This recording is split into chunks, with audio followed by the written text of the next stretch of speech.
sangat muka ni. Kejap. Saya cuba lagi sekali.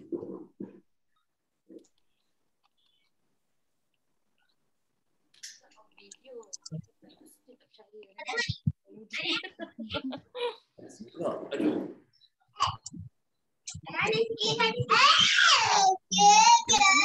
Pakai pampers. Aku memang guna benda ni sebab kelas lah apalah. Lin Zalini kata alhamdulillah Penang okey, Penang okey dah ya. Oh, tempat awak tak banjir. Alhamdulillah syukur sangat. Sebab kita tengok dekat Ian Kedah banjir. Semoga risau Rogai kata alhamdulillah semua okey. Alhamdulillah. Ipoh alhamdulillah. Orang Ipoh ke? Ipoh kat mana? Orang kampung ni. Saya orang Sungai Siput. Alhamdulillah semua okey. Alhamdulillah. Okey, kepada anda semua kepada abang-abang, kakak-kakak semua, cikgu-cikgu ke ada ke kan, mak ayah semua saya nak minta tolong untuk kita punya sesi pada pagi ni. Masa kita saya tengah borak-borak, nanti kita tengah borak-borak dengan Ustaz Syamsul Debat. Saya nak mohon semua kita silent, mute-kan dulu mikrofon masing-masing. Okey, kamera boleh buka, tak ada masalah. Boleh buka kamera, tak ada masalah. Mute, mic je mute. Sebabnya nanti tiba-tiba kan, tiba-tiba kita tengah menjerit, anak kat rumah tu lah terkejut saya dengan Ustaz Syamsul Debat. Macam mana kan? Okey, dan anda juga boleh juga nanti kalau nak bagi soalan ke apa boleh. Nanti kat ruang komen ni saya baca. Even nanti saya akan buka ruang juga untuk anda semua bertanyakan sendiri kepada Syamsul Debat, insya-Allah. Nama saya Edi Junaidi, insya-Allah.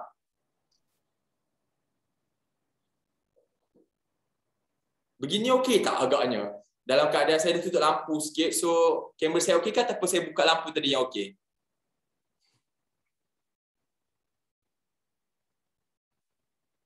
Kat Taman Meru Perdana 2. Oh, kat Taman Meru, hiduplah jauh. Dulu saya membesar dekat Taman Jati yang atas tu kan. Saya dekat Taman Jati yang bawah. Okey je, on or off. Okey, so saya rasa beginilah Kalau saya buka tadi macam penggomak pula kan, putih sangat. Saya cuba lagi sekali. Sekejap. Kita tunggu kawan-kawan kita semua masuk, insya-Allah.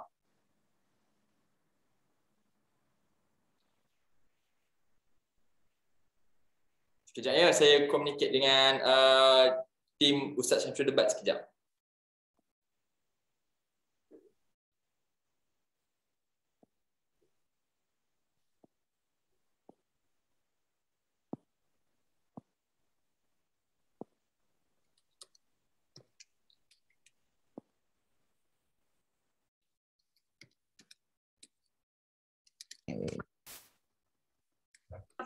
Aktif tu, muka aktif sangat.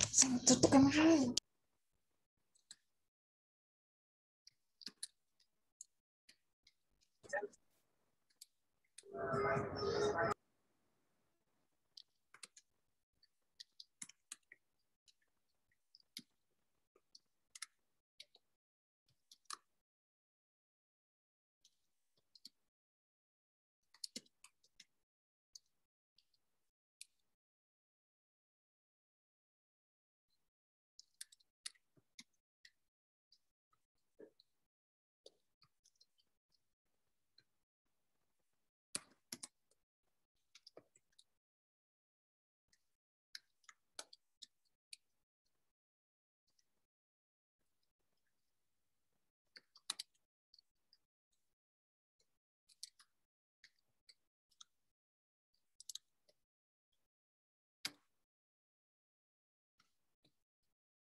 Okay, sorry ya, tadi saya tengah communicate dengan tim Ustaz Syamsul Debat.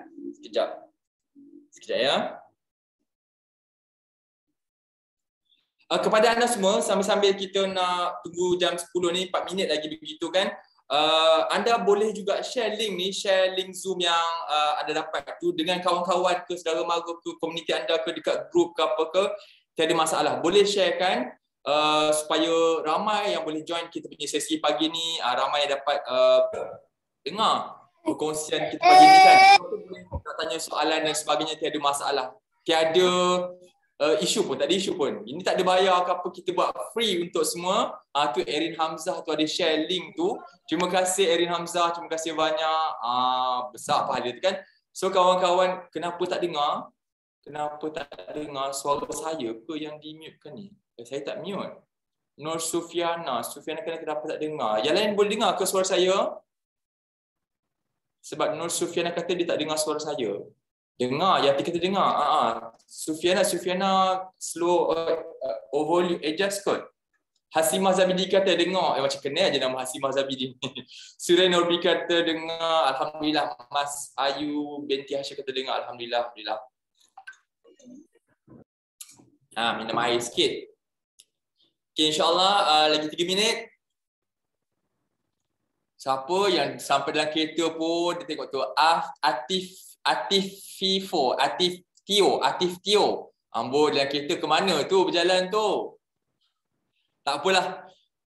Moga selamat perjalanan tu insya-Allah. Nampak tak? Dia punya nak menuntut ilmu tu kan. Nak share punya pasal dalam kereta pun sambil dengar. Tu ibunya kat sebelah tu. Assalamualaikum ibunya kepada Atif Tio tu nama ni ke? Nama anaknya ke? Nama ibunya ke? Macam mana tu? Nama anak Atif Tio. Nama anak. Ke mana tu kak? Beli barang dapur. Nak beli barang dapur. Elok-elok ya. Akak kat mana? Duduk kat mana tu? Miri Sarawak. Miri. Berairlah kami ni pergi Sarawak naik belon. Memang asal Sarawak ke? Ya. Okeylah. Mbak kereta hati-hati ya. Kita mbak kereta ke? Suami. Suami mbak kereta. Okeylah. Kasih salam sama suami ya. Okey.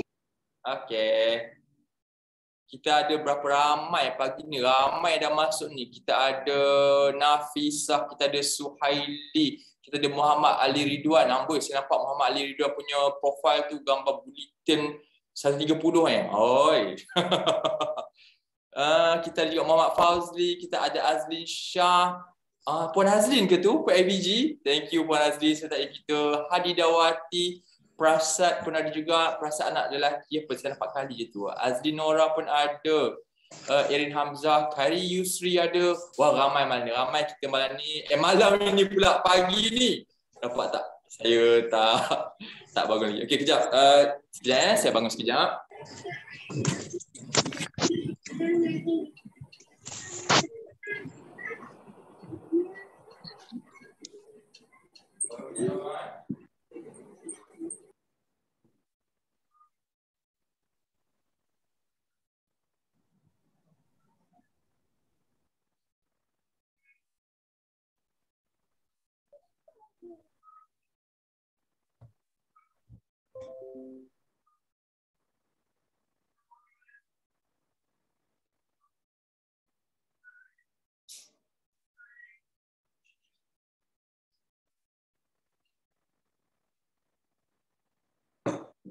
Okey, saya dah kembali. Okey, jam dapur menunjukkan jam 10 pagi.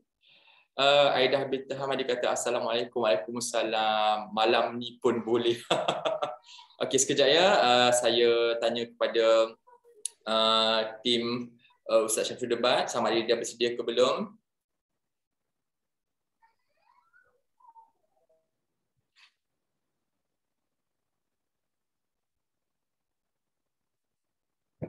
Okey, nanti insya-Allah sepanjang sesi ini berlangsung, saya mohon kerjasama anda semua untuk kita mutekan dulu kita punya mic ini, okey. Kita dengar dulu perkongsian daripada Ustaz Syamsul Debat. Lepas tu kalau ada apa-apa soalan, anda boleh letak je dekat ruangan komen tu, dekat chat box tu. Nanti insya-Allah saya bacakan, saya pick up sebab saya okey, sesi kita begini, kita akan berlangsung dalam keadaan begini. Saya akan bagi dalam 2 soalan begitu saja kepada Ustaz Syamsul Debat mula-mula untuk opening, ya. Kemudian lepas tu semua adalah anda punya soalan. Saya akan bacakan semua soalan. Tak ada soalan, bukan saya sebagai host bagi soalan, tidak. Hari ini anda punya ruang. Sebenarnya saya jadi moderator, saya hanya jadi penyampai je, postman lah orang katakan, untuk saya bacakan soalan anda kepada Ustaz Syamsul Debat kita begitu. Sekejap ya. Okey, jam dah menunjukkan pukul 10. Saya jemput sekejap Ustaz Syamsul Debat kita untuk masuk sertai kita. Tapi sebelum tu apa kata sama-sama kita mulakan sesi kita pada pagi ini dengan bacaan umum kitab Al-Fatihah. Mungkin kita boleh sedekahkan, hadiahkan kepada ahli keluarga kita yang telah pun pergi terlebih dahulu meninggal kita semua, ataupun untuk kenalan-kenalan kita yang sedang diuji dengan banjir dan sebagainya. Al-Fatihah.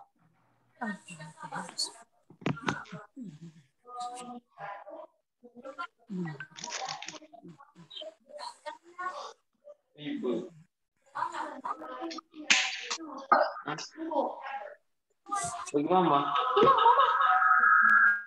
Amin ya Rabbal Alamin.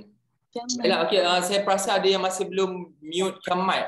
Ada siapa-siapa ke yang tahu anda belum mutekan mic? Saya minta tolong abang-abang, kakak-kakak, cikgu-cikgu ke siapa, tolong mutekan mic sebabnya kalau tak nanti kita berlaga ke audio kita. Tu admin dah tu. Admin kata mohon kerjasama mute mic. Ya admin, saya dah ingatkan admin, janganlah marah admin pagi-pagi. Okey, sekejap ya, saya communicate dengan tim ustaznya.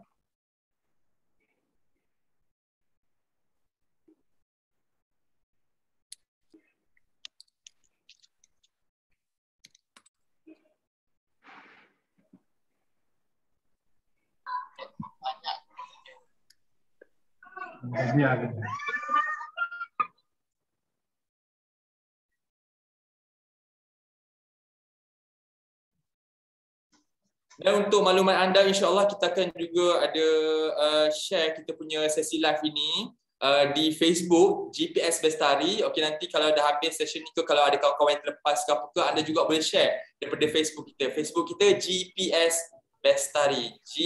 Huruf G P S Bestari. Begitulah. Jangan lupa sama-sama tu nanti juga boleh follow kita punya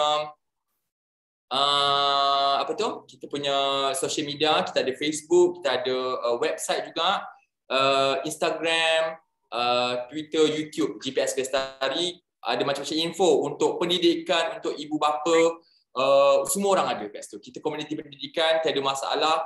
Bukan cikgu-cikgu je, bukan nak murid je, semua orang boleh sertai sekali. Kejap.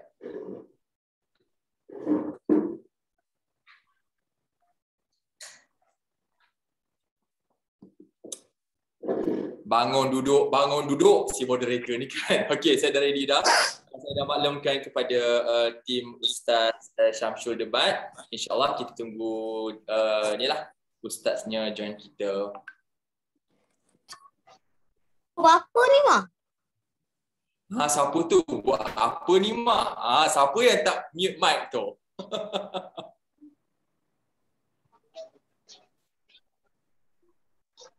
Okey, anda semua sama-sama itu boleh standby ni ya, standbykan sebarang soalan ke apa dekat ruangan chat box tu apa, nanti saya akan tolong pick up kan, ataupun mungkin nanti nak type soalan masa saya buka ruangan nanti terus dia type soalan. Okey, apa-apa soalan nak tanya ataupun nak keterangan kepada ambil dia. Kan sangat-sangat nice. Saya dimaklumkan kita dapat ada lebih 100 orang yang menyertai kita pada pagi ini. Alhamdulillah. Terima kasih banyak. Untuk maklumat anda, insya-Allah setiap bulan kita akan sesi sharing ni. Macam bulan lepas kita ada buat dengan Datuk Fazli. Bulan ni kita buat dengan Ustaz Syamsul Debat. Dan insya-Allah nanti mungkin bulan depan tak tahu lagi siapa, mungkin anda boleh bagi cadangan. Kita akan consider lah. Kita bergantung kepada anda juga, kan, apa yang anda nak dengar itu yang kami akan berikan kepada anda semua. Ustaz Abdullah Khairi, insya-Allah saya take note ni, Ustaz Abdullah Khairi. Boleh topiknya apa tu? Topiknya apa yang sesuai agaknya? Dah sesuai dengan ibu bapa ke, anak-anak ke, pendidikan ke?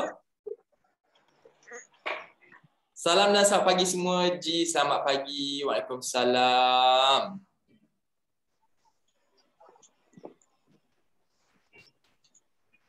Kena dial in ke Nur Sufiana tanya. Alamak, saya tak perasan tadi Sufiana tanya ni. Assalamualaikum, Khairman kata. Assalamualaikum, waalaikumsalam semua.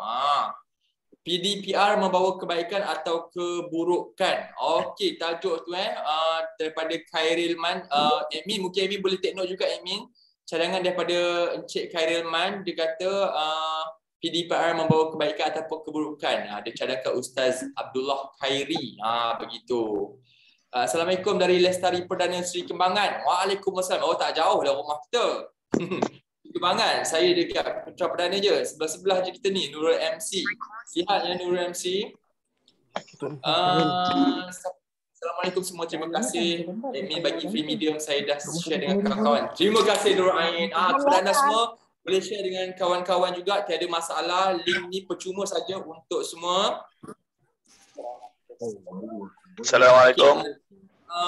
Ustaz Syamsul Debat kata dia dah inform dah. InsyaAllah kita lagi Ustaznya masuk. Ya. Assalamualaikum. Dekat je betul. Lagi terima kasih sebab kongsi tajuk ni sesuai sangat untuk mak-mak sekarang ni. Betul.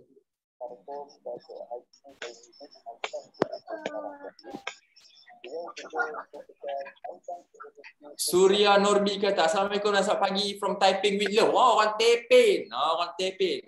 Ramai. Orang Perak pagi ni kan. Ramai apa? Baru dua kot saya jumpa. Alhamdulillah. Ustaz Izhar Jumali. Peranan semua dalam PDPR semasa COVID. Alamak, your internet. Stable katanya. Assalamualaikum. Ustaz Syamsul Debat, apa khabar? Alhamdulillah. Alhamdulillah. Breakfast dah? Alhamdulillah. Okey. Jadi itulah saya tertanya-tanya juga ni sebab saya communicate dengan Nabila. Saya nak tanya panggil ustaz ke nak panggil SD ke macam mana yang lebih selesa ni?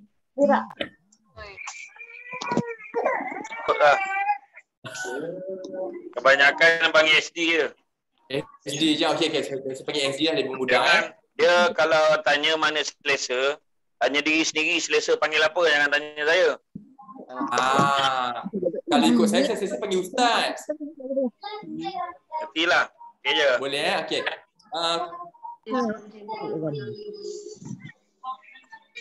Kepada kawan-kawan yang mungkin baru sertai kita pada pagi ini, terima kasih kami ucapkan selamat datang. Saya minta jasa anda semua untuk kita mutekan mic.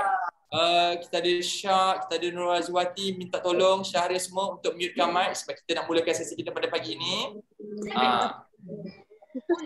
Masuk nama adik kat dalam. Kepada anda semua, terima kasih menyertai kami, tapi saya mohon jasa baik untuk mutekan mic ya. Saya pun pakai headphone lah kot, senang untuk anda ni. Dia orang tak perasan tu yang on mic ni.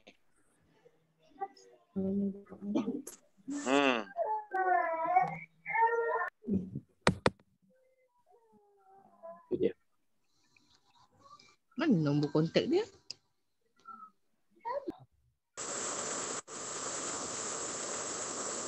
Kepada peserta semua, minta tolong untuk mutekan mic. Okey. Alright, admin dah mutekan. Sekarang ni ada lagi yang tak mute tu. Dia nak melu. Puan Nur Syahidah, kita minta tolong mutekan mic Puan Nur Syahidah.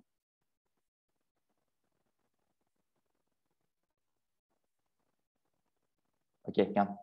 Alright, jadi di manakah tadi ustaz kita? Di manakah SD kita tadi? Saya tak nampak SD dah.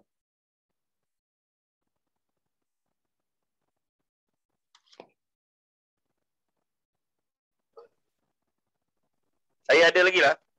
Jalan ada. Okey, saya tak nampak. Okey, alright. Jadi ustaz ataupun SD, apa ceritanya? Okey, sihat ke dalam tempoh PKP dan tempoh pandemik ni? Okey, hari-hari live. Tentulah. Hari-hari tak kurang 4-5 live sehari. Hello? Dengar tak? Hello? Ustaz dengar ke suara saya Ustaz? Hello? Dengar tak? Orang lain dengar, kau yang tak dengar apa hal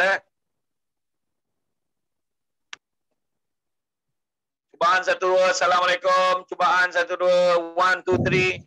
Bismillahirrahmanirrahim. Assalamualaikum warahmatullahi wabarakatuh. Memang dah tempoh sekarang ni. Daripada tadi sebenarnya, kau tak dengar ni. Kejap. Saya rasa Ustaz, line saya ada problem. Kejap, saya tukar device kejap Ustaz. Maafkan saya kejap. Alright. No Okay, problem. sekejap, semua maafkan saya tukar device kejap.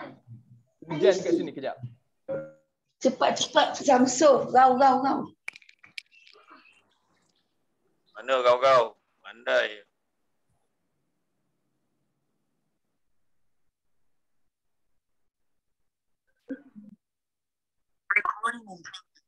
Ni. Tak payah saya link. Saya tekan je tu.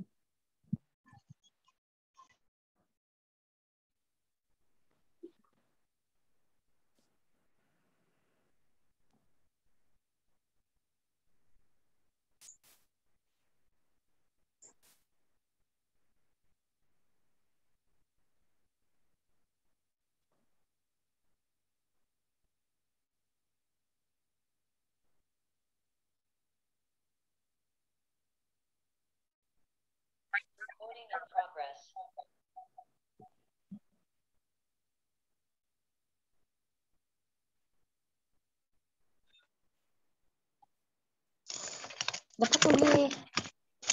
Kuyon.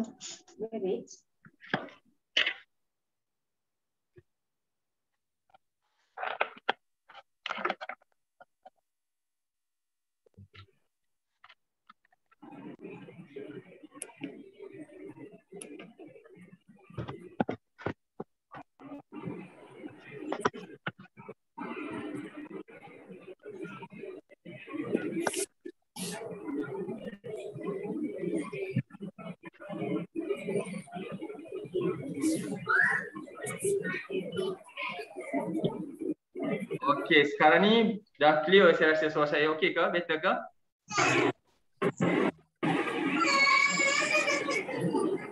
Okay, cubaan dengar tak suara saya? Saya dengar. SD dengar suara saya tak? Clear. Okay, jelas. Ini better Okey. Alright. Jadi SD maaf tadi saya terlepas dengar tadi yang SD jawab apa tu? Apa ceritanya dalam pandemik ni? Saya dengar ada banyak kali live sekarang ni. Banyak live session Saya memang daripada PKP 1.0 dulu pun memang setiap pagi lah. Boleh kata setiap pagi, setiap hari lah. Satu hari dalam 3 ke 5 live satu hari lah. Memang biasa. Oh, Allahu Akbar. Okey. Jadi dalam tempoh-tempoh PKP begini, adakah SD di rumah ke? Kita pun jarang boleh keluar.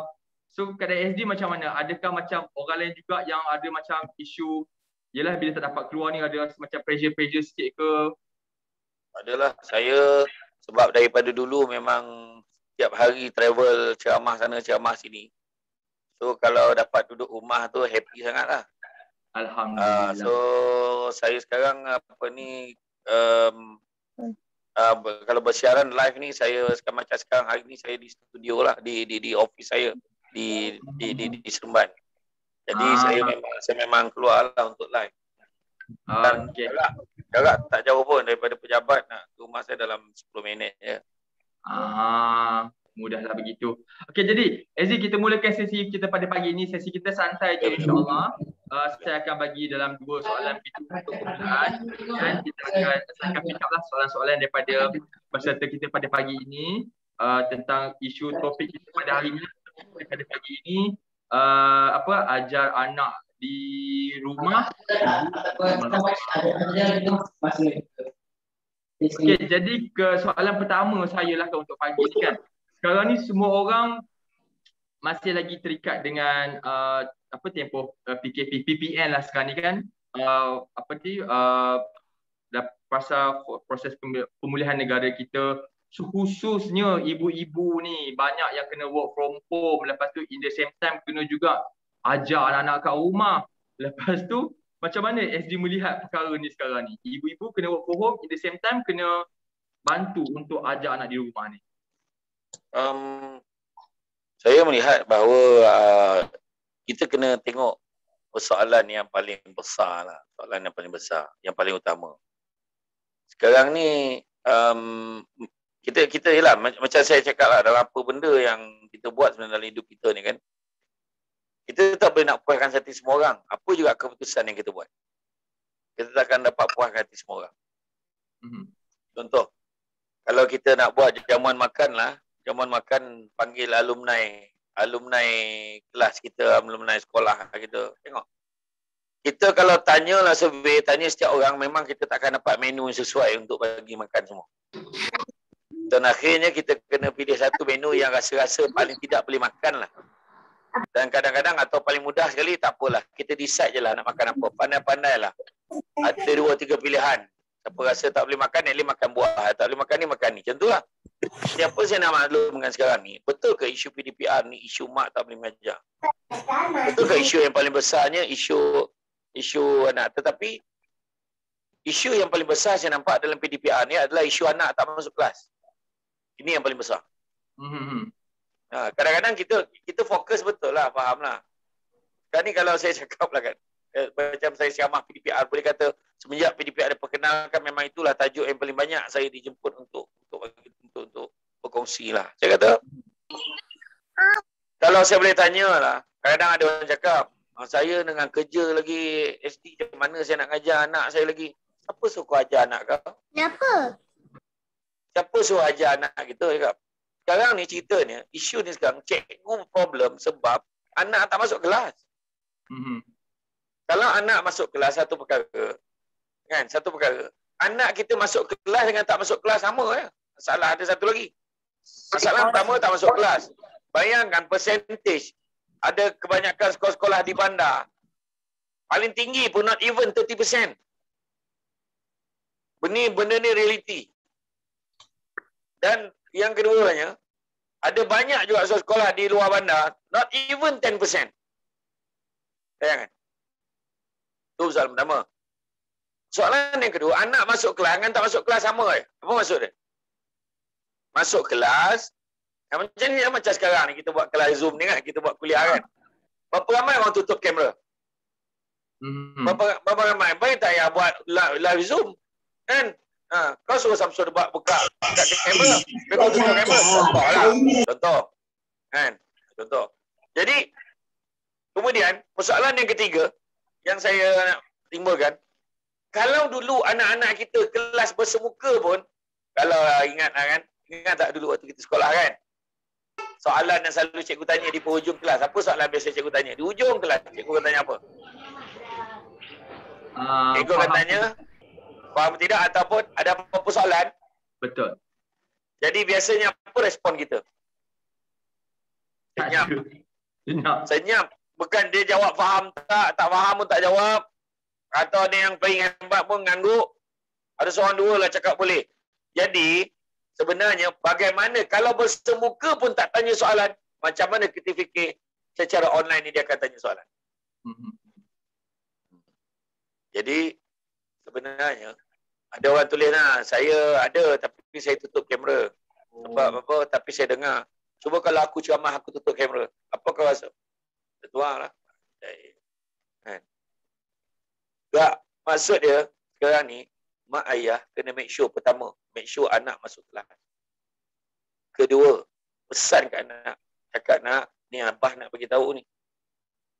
Malu bertanya, sesat jalan.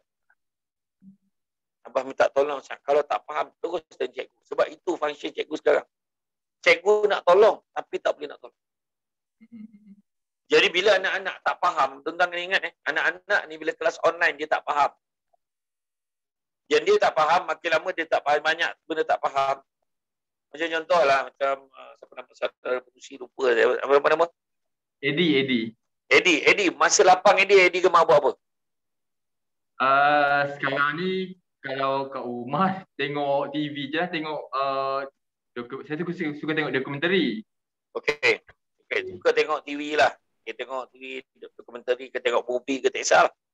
Saya pun suka tengok movie, tapi bila kita tengok kan TV, tiba-tiba blackout. Apa kita buat? Pergi cari fuse. Cari fuse. Okey. Ataupun tiba-tiba line teruk. Dia bergambar tempat, kita akan telefon ni. Unify ke, kita akan telefon lah pihak TMB ke. Masalah ni. Kan? Nak beritahu, kita bila kita dah suka satu benda tu, kita akan usahakan walau apa je jadi. Macam tu juga kita ni dalam belajar. Sebenarnya macam tu. Macam saya dulu main sepak takraw kan. Saya minat main takraw dulu. Waktu saya kat universiti dulu. Sampailah beberapa tahun dalam waktu saya bekerja. Injured pun pergi urut, dah elok 2-3 minggu main balik. Macam itulah sukanya. Kalau orang dah minat main badminton, setiap hari Khamis Jumaat bayar beratus untuk booking court, tak ada masalah. Yang penting dapat main. Mana nak bagi tahu dekat kita semua. Anak-anak ni kalau dia minat main game, dia sanggup cari mana tablet, mana apa dia boleh pakai untuk dia main game. Anak kita kalau nak main bola, dia carilah, biarlah hujan-hujan pun dia nak main juga kat luar tu. Maknanya satu benda yang kita akan ada adalah minat. Kalau contoh tengok TV itu bukan minat kita, kan? Maka kita takkan layan. Nak tanya minat mancing tak? Saya tanya minat mancing tak? Tak. Saya dah pernah cuba. Sama dengan saya. Saya pun tak minat mancing. Sama. Kita kadang-kadang heran tengok macam mana dia boleh duduk daripada pagi sampai malam kan. Dengan pegang mata pancing. Tapi itu maksud minat. Jadi anak-anak kita, kalau dia dulu asalnya dia belajar. Kemudian tiba-tiba dia hilang minat. Contoh macam tadi, kita tengok movie. Dia tiba blackout. Kalau kita tak minat, tak apalah ada blackout buat macam mana. Kita duduklah luar, buat benda lain. Tapi orang kalau dah minat, dia lain. Oh, kedai ni tutup. Kedai nak beli mata pancing, nak beli umpan. Oh, ni tutup. Yang kecil tempat lain. Ya? Jadi makna kata, dalam kehidupan kita ni, macam tu. Anak-anak itu yang saya bimbangkan sebenarnya. Kita kena bimbangkan anak-anak kita ni tak masuk kelas. Sebab kalau dia masuk kelas pun, macam tak masuk kelas pun kita kena bimbang. Sebab dia tak faham, dia tak tanya soalan. Makin lama dia tak tahu. Benda ni tak tahu, tak tanya. Benda ni tahu, tak tanya. Akhirnya, satu benda pun dia tak tahu. Dan bila banyak benda dia tak tahu, benda ni sedikit demi sedikit akan menghakis minat dia kepada subjek. Yang paling membimbangkan, kita tak nak anak kita hilang minat pada pembelajaran dia. Dan akhirnya, apa yang berlaku? Itu sebab mak ayah sebenarnya sekarang, benda kita kena tahu keutamaan kita. What is our priority? So, kita kena borak dengan anak kita. Kita kena sembang dengan anak kita. Kena bagi motivation pada anak kita. Saya Syamsul Debat ni sibuk. Pagi sampai malam live. Tapi, saya kat sini, segi office. Tapi apalah salahnya? Kalau telefon, hello, Assalamualaikum. Hello? Hello, buat apa tu? Belajar lah, Pak. Oh, jaga kelas apa tu? Oh. Dia tengah kelas ni. Okey, sorry. Adik-adik je lah. Adik-adik semua tengah belajar ni. Okey. Ya, Abah tanya je. Kita Abah kau boleh, Hebat.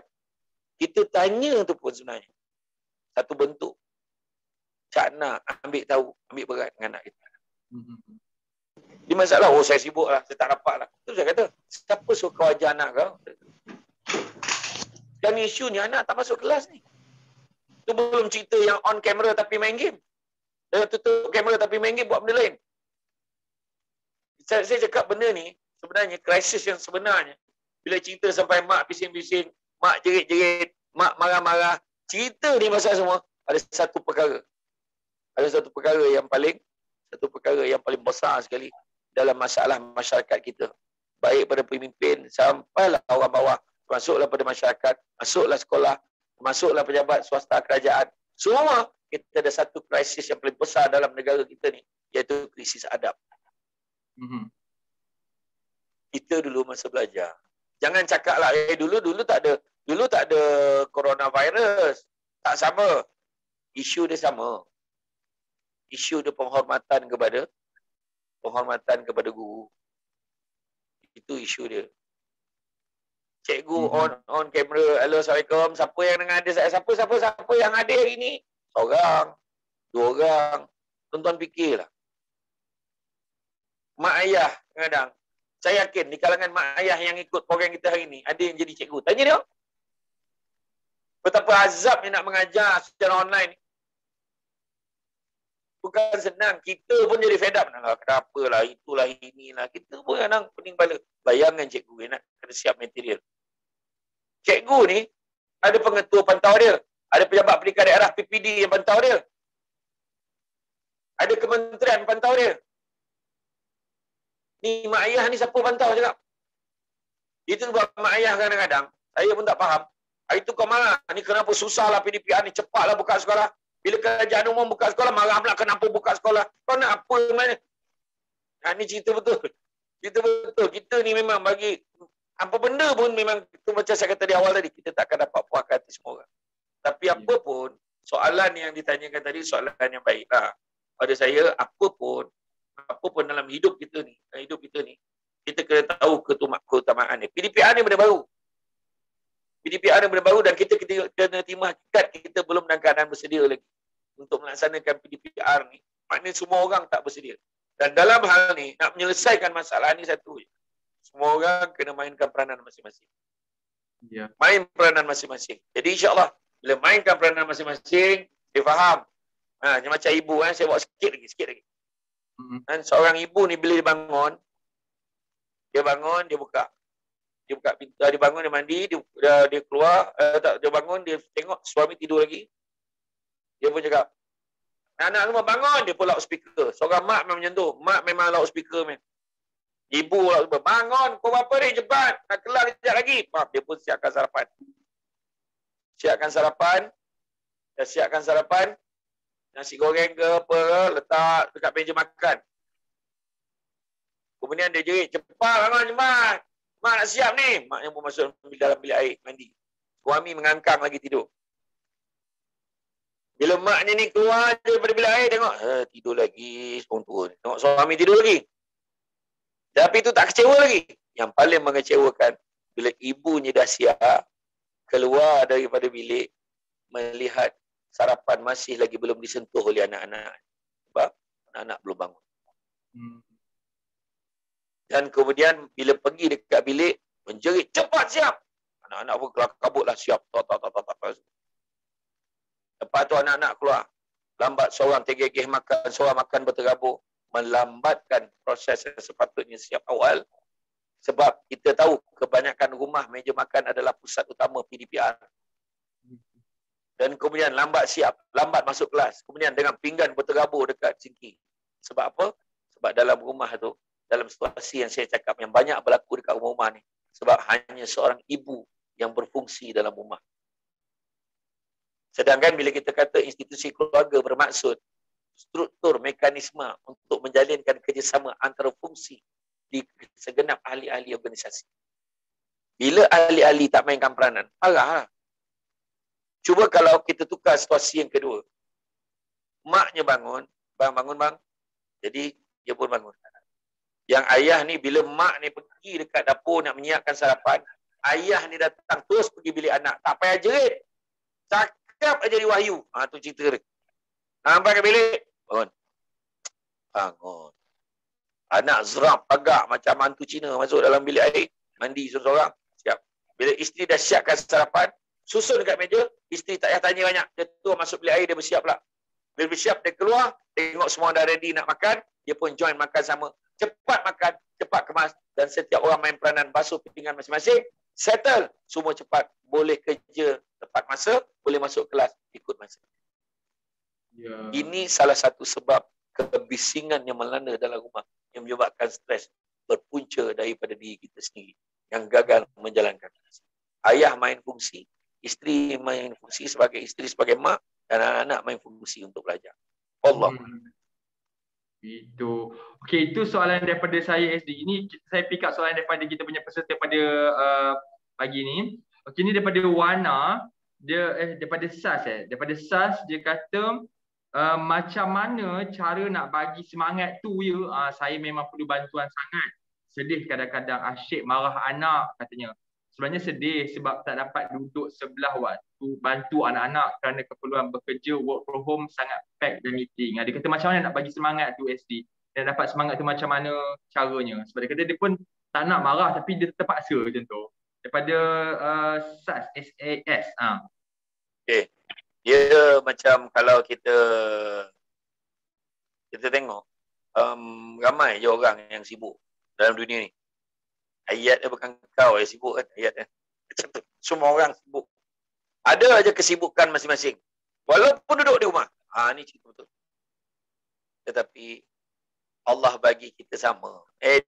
Allah bagi kita sama. Sama apa? Semua orang dapat 24 jam saya. Tak tahu lah kalau Eddie dapat 25. Lebih lah sejam pada saya. Kan? Semua dapat. Tapi teruk sangat kita. Dalam 24 jam. Takkan tak ada 1 jam momen kita nak sharing dengan anak-anak. Takkan tak dapat. At least waktu makan tak boleh ke? Waktu makan kita share something. Tak boleh ke malam lepas maghrib, lepas semayang kita Assalamualaikum warahmatullahi wabarakatuh. Okay, ni abah nak cakap sikit ni. Tak boleh ke? Tak boleh ke? Lama nak beritahu. Mak sayang sangat anak-anak mak. Dan mak harap sangat anak-anak mak berjaya. Mak tak kisah anak-anak mak nak main game. Mainlah, mak faham. Orang muda mak dulu pun kecil pun ada kak. Main-main dengan kawan mak tu ada permainan-permainan kita main. Tapi macam yang Syamsul Debat sebut hari tu, semua ada masanya. Tapi kalau waktu tidur pun main game macam mana? Masa bila nak tidur? Dia sebenarnya bukannya 24 jam, bukannya 10 jam. Dan bukannya 1 jam yang kita cerita ni. Jadi, tetapi apa yang kita nak cerita ni adalah quality time. Quality time. Contoh pendekatan yang saya nak cakap contoh cakap anak orang sebelah ni pagi dia semayang. Lepas tu dia buat homework. Lepas tu dia tengok TV. Result dia bagus. Orang main aja pandai. Itu pendekatan kebanyakan daripada kita bila bercakap. Tak sampai pun 1 minit, tapi dah cukup menghancurkan perasaan anak. Betul, Lady? Betul. Tapi kalau kita tukar, orang sebelah tu dia semayang, dia ni, dia belajar, dia dapat result bagus. Tapi, abah confident. Anak-anak abah, boleh jadi lagi bagus pada tu. Jadi, tak sampai pun berapa second. Cukup untuk menaikkan dan meniupkan semangat anak. Orang tu dulu. Kalau budak tu panjat pokok, dia bukan larang. Jangan panjat, jangan. Tak. Sebab kalau larang lagi dia naik.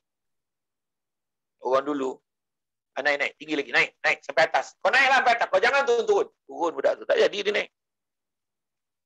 Maknanya, kita sekarang ni dah kurang, reverse psychology ni dah kurang. Kita menjerit, kita marah, tak masuk. Buat penat aja, buat apa? Nabi ajar kan? Nabi kata apa? Nabi kata dalam tubuh badan manusia ada seketul daging. Jika baik seketul daging itu, maka baiklah seluruh tubuh itu. Jika tidak baik seketul daging itu, maka tidak baiklah seluruh tubuh itu.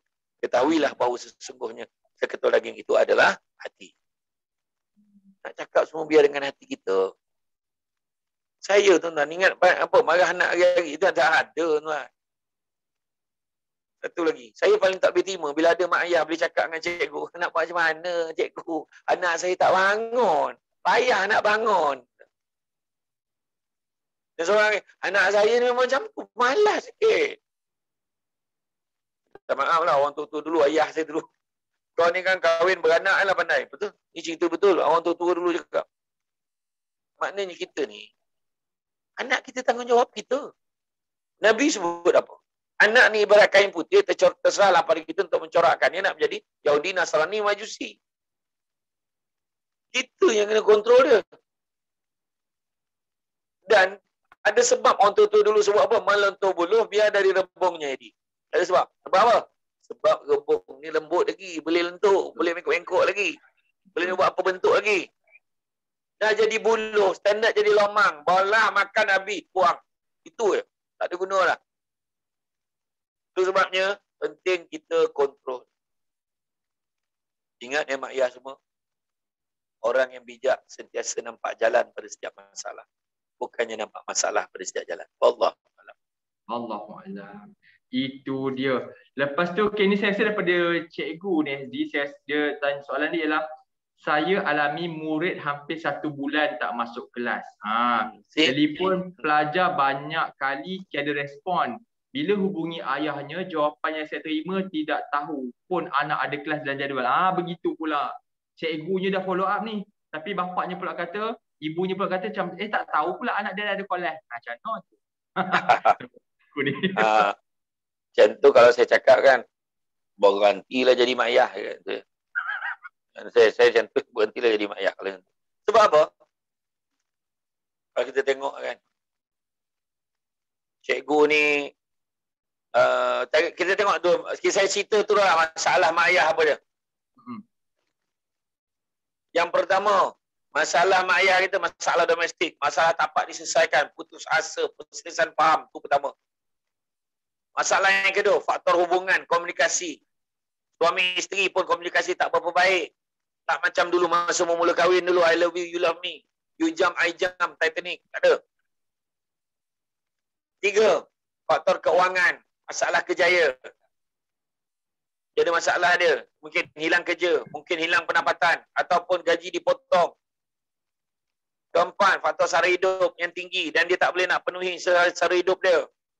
Kemudian tuntutan dan juga expectation dia tak sama. Begitu juga PDPR. Isu PDPR apa? Gadget tak cukup. Anak ramai, gadget 1. Ataupun gadget memang langsung tak ada. Ataupun gadget ada, peruntukan untuk top up tak ada. Gadget ada, top up ada, line tak ada. Ada juga masalah kos yang terbabit. Nak menyediakan ni, semua tablet ni, dan begitu juga masalah disiplin anak-anak juga menyebabkan mak ayah kecewa. Itu sebab kita buat program begitu. Disiplin anak. Itu isu mak ayah. So, semua orang tahu, ni isu mak ayah yang saya dah kaji lah. Macam mana pula isu cikgu-cikgu? Isu cikgu-cikgu. Berapa banyak benda yang tak ada kena-mena dengan mengajar pun dia kena buat. Tu tuan-tuan kena faham. Kena faham. Dia kena buat pelaporan dengan PPD. Kan? Dia buat kelas ke tidak? Kena lapor diri dia buat kelas ke tidak? Kedua, kena buat pelaporan dengan PPD dari segi kehadiran pelajar. Ketiga, buat pelaporan kepada mak ayah.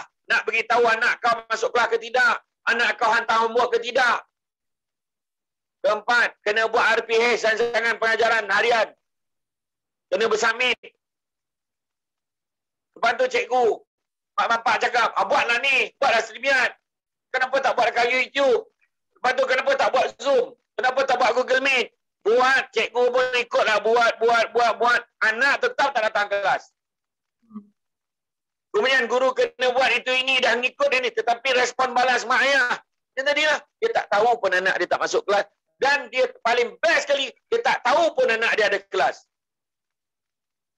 Nasib baik, ayah dia tak cakap lah. Saya tak tahu pula anak saya masih sekolah. Dia baik tak cakap macam tu. Dan akhirnya cikgu ni jadi punching bag. Pelajar, budak-budak balun cikgu. Cikgu ni ajar tak best.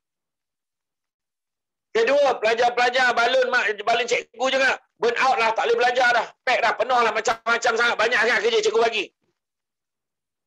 3, penat lah kelas sampai petang. Mak bapak pula, kenapa cikgu ni tak macam ni? Kenapa cikgu ni tak macam tu? Cikgu ni tak macam ni. Cikgu tu patutnya macam ni. Macam-macam mazhab daripada mak bapak. Sampai kerajaan, pemerintah pula. Guru-guru hendaklah, tak bebel hendaklah.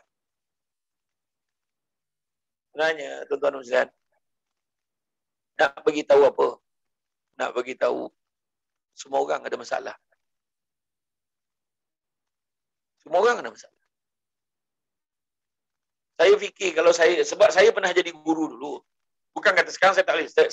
Sebab saya tak boleh jadi guru lah. Sebab saya rasa, saya kalau saya jadi guru, ramai budak saya semoleh kan. Tak tahulah. Memang ramai yang saya marah budak. Memang saya hari-hari balun budak ke pukul budak pun tak tahu. Kan? Sebab budak-budak sekarang ni tak sama macam dulu. Dulu saya jadi cikgu pun kan, tak boleh. Saya tak boleh jadi cikgu. Boleh saya jadi benda lain. Buatlah benda-benda lain. Saya sambung belajar saya sebab saya minat dengan undang-undang. Saya minat jadi lawyer. Okay, berhenti saya sambung belajar. Tapi, jadi Jadi cikgu dulu pun saya jadi cikgu sementara, jadi saya faham masalah cikgu. Hari-hari benda kena buat, yang ni kena report. Itu kerja dia, betul. Tapi mak ayah janganlah bantai. Cikgu makan gaji buta lah apa. Macam mana nak berkat cikgu yang mengajar anak kita sakit hati dengan kita? Cuba fikir. Itu sebabnya dalam hal ini sebenarnya. Win-win situation. Dia kata semua orang ni kena main peranan baru kita dapat hasil. Itu je. Betul. Kalau kita tengok satu perkara apa? Kalau tengok satu perkara kan? Kita tengok ni. Mak ayah ni, saya nak beritahu. Kita ni macam kita dalam hidup kita ni, kita nak kaya tapi modal tak nak keluar. Macam tu lah. Kita nak kaya tapi modal tak nak keluar. Maksudnya tak nak berusaha sikit, korban sikit tak nak. Ya. Itu cerita. Tapi apalah, kalau tak boleh korban sekarang pun saya kata tadi. Macam mana nak bagi motivasi pada anak-anak? Itu yang semalam saya tengok dekat dalam Facebook. Ada orang share beberapa hari lepas kan. Yang mak ayah dia dah fed up dengan anak dia, tak nak belajar. Dia buang buku-buku anak dia dekat luar rumah. Jangan taklah. Memanglah, memang saya faham. Kita ada yang komen tak hormat pada ilmu lah apa semua betul. Tapi ini sebenarnya, saya nak ambil di sebalik kisah tu. Maknanya mak ayah pun tension. Mak ayah tension, stres. Itu sebab saya pun salahkan semua. Ingat tak saya sebut awal tadi, krisis adab ni bermula semua pihak ada masalah adab. Daripada pemimpin bawah. Menteri ni bergaduh ni dekat dalam parlimen ni. Sebelum kau bergaduh, kau duduk elok ramai-ramai. Kalau kau tak masuk parlimen mula kau marah sebab tak bersidang, kau duduk ramai-ramai. Duduk ramai. Jaga jarak, bincang. Macam mana kita nak tolong orang ramai. Kalau aku lah jadi menteri, aku umum dengan ini, saya umumkan setiap pelajar satu tablet. Satu pelajar satu tablet secara pinjaman daripada pihak sekolah. Peruntukan diluluskan serta-merta.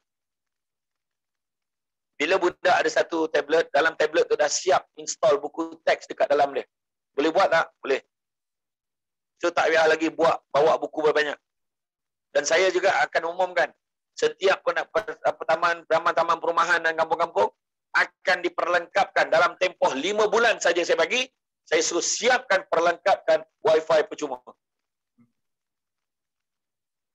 Bila dua-dua benda ni dah ada, barulah mak bapak tak boleh bagi alasan.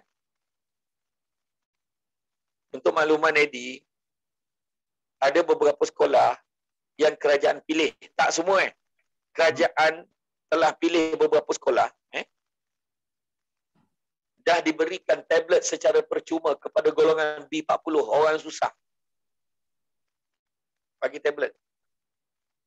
Datang mak bapak dengan anak ni, berebut datang nak ambil tablet. Tu makluman, masih tak datang kelas. Ini isu dia. Kita sekarang ni bukan nak ajar anak kita bagi dia ikan. Kita tak nak bagi anak kita ikan. Kita nak bagi anak kita pancing. Nak bagi dia pancing, kena explain. Pancing ni nak guna macam mana? Apa pentingnya pancing ni?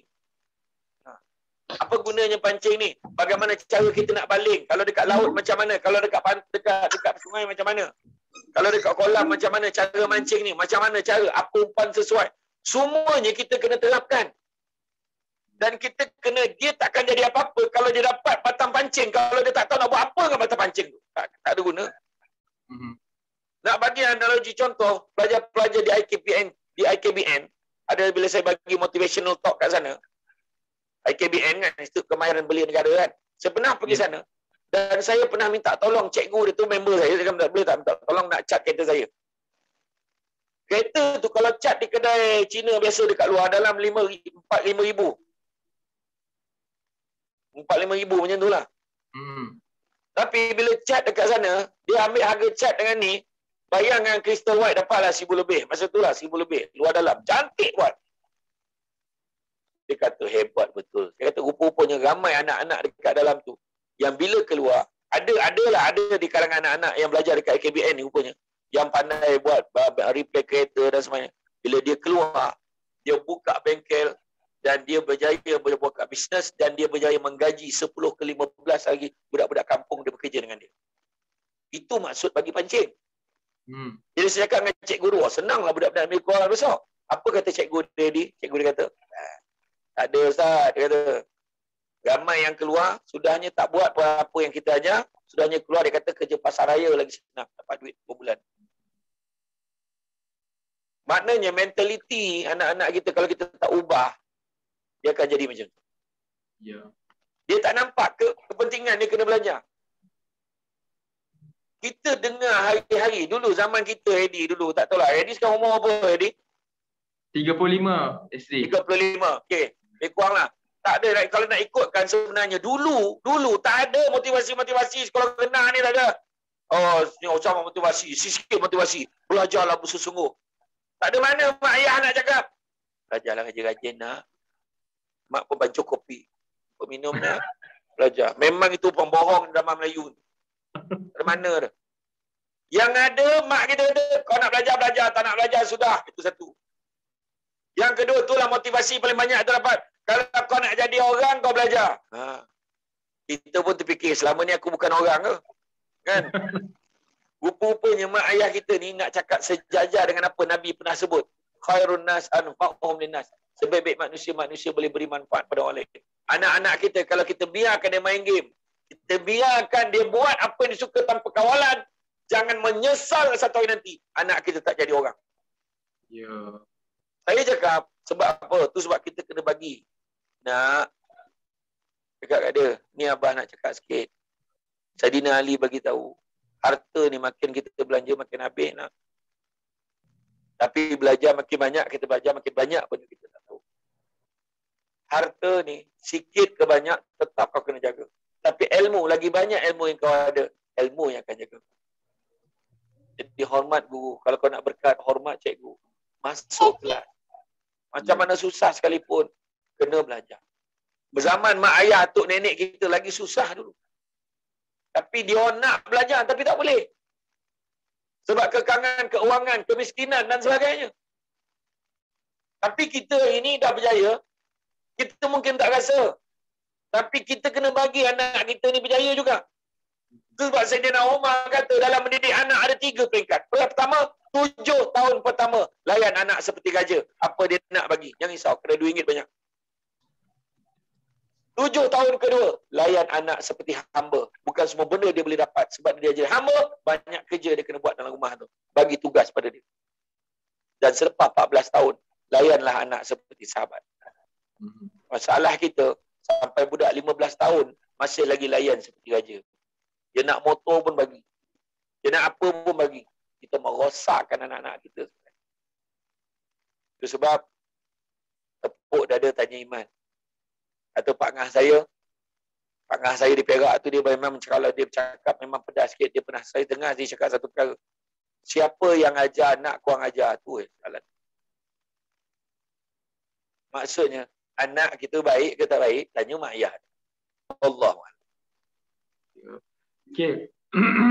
Sentak sebenarnya dengar kan. Bila dengar tu macam terkenalah. Sebab kita tahu zaman-zaman, especially masa saya membesar dulu, rotan memang dah wajib dah ada kat depan pintu ke apa ke. Sekarang ni kalau nak rotan dah jadi kes polis pula kan SD kan, begitulah. Tapi ni SD, soalan daripada Ani ni, dia kata pada pendapat ustaz, perlu tak jika marah anak-anak? Perlu tak marah anak-anak? Sebabnya kalau tak marah, dia orang tak kuat. Jika marah, kita pula sedih. Macam mana tu? SD, silakan.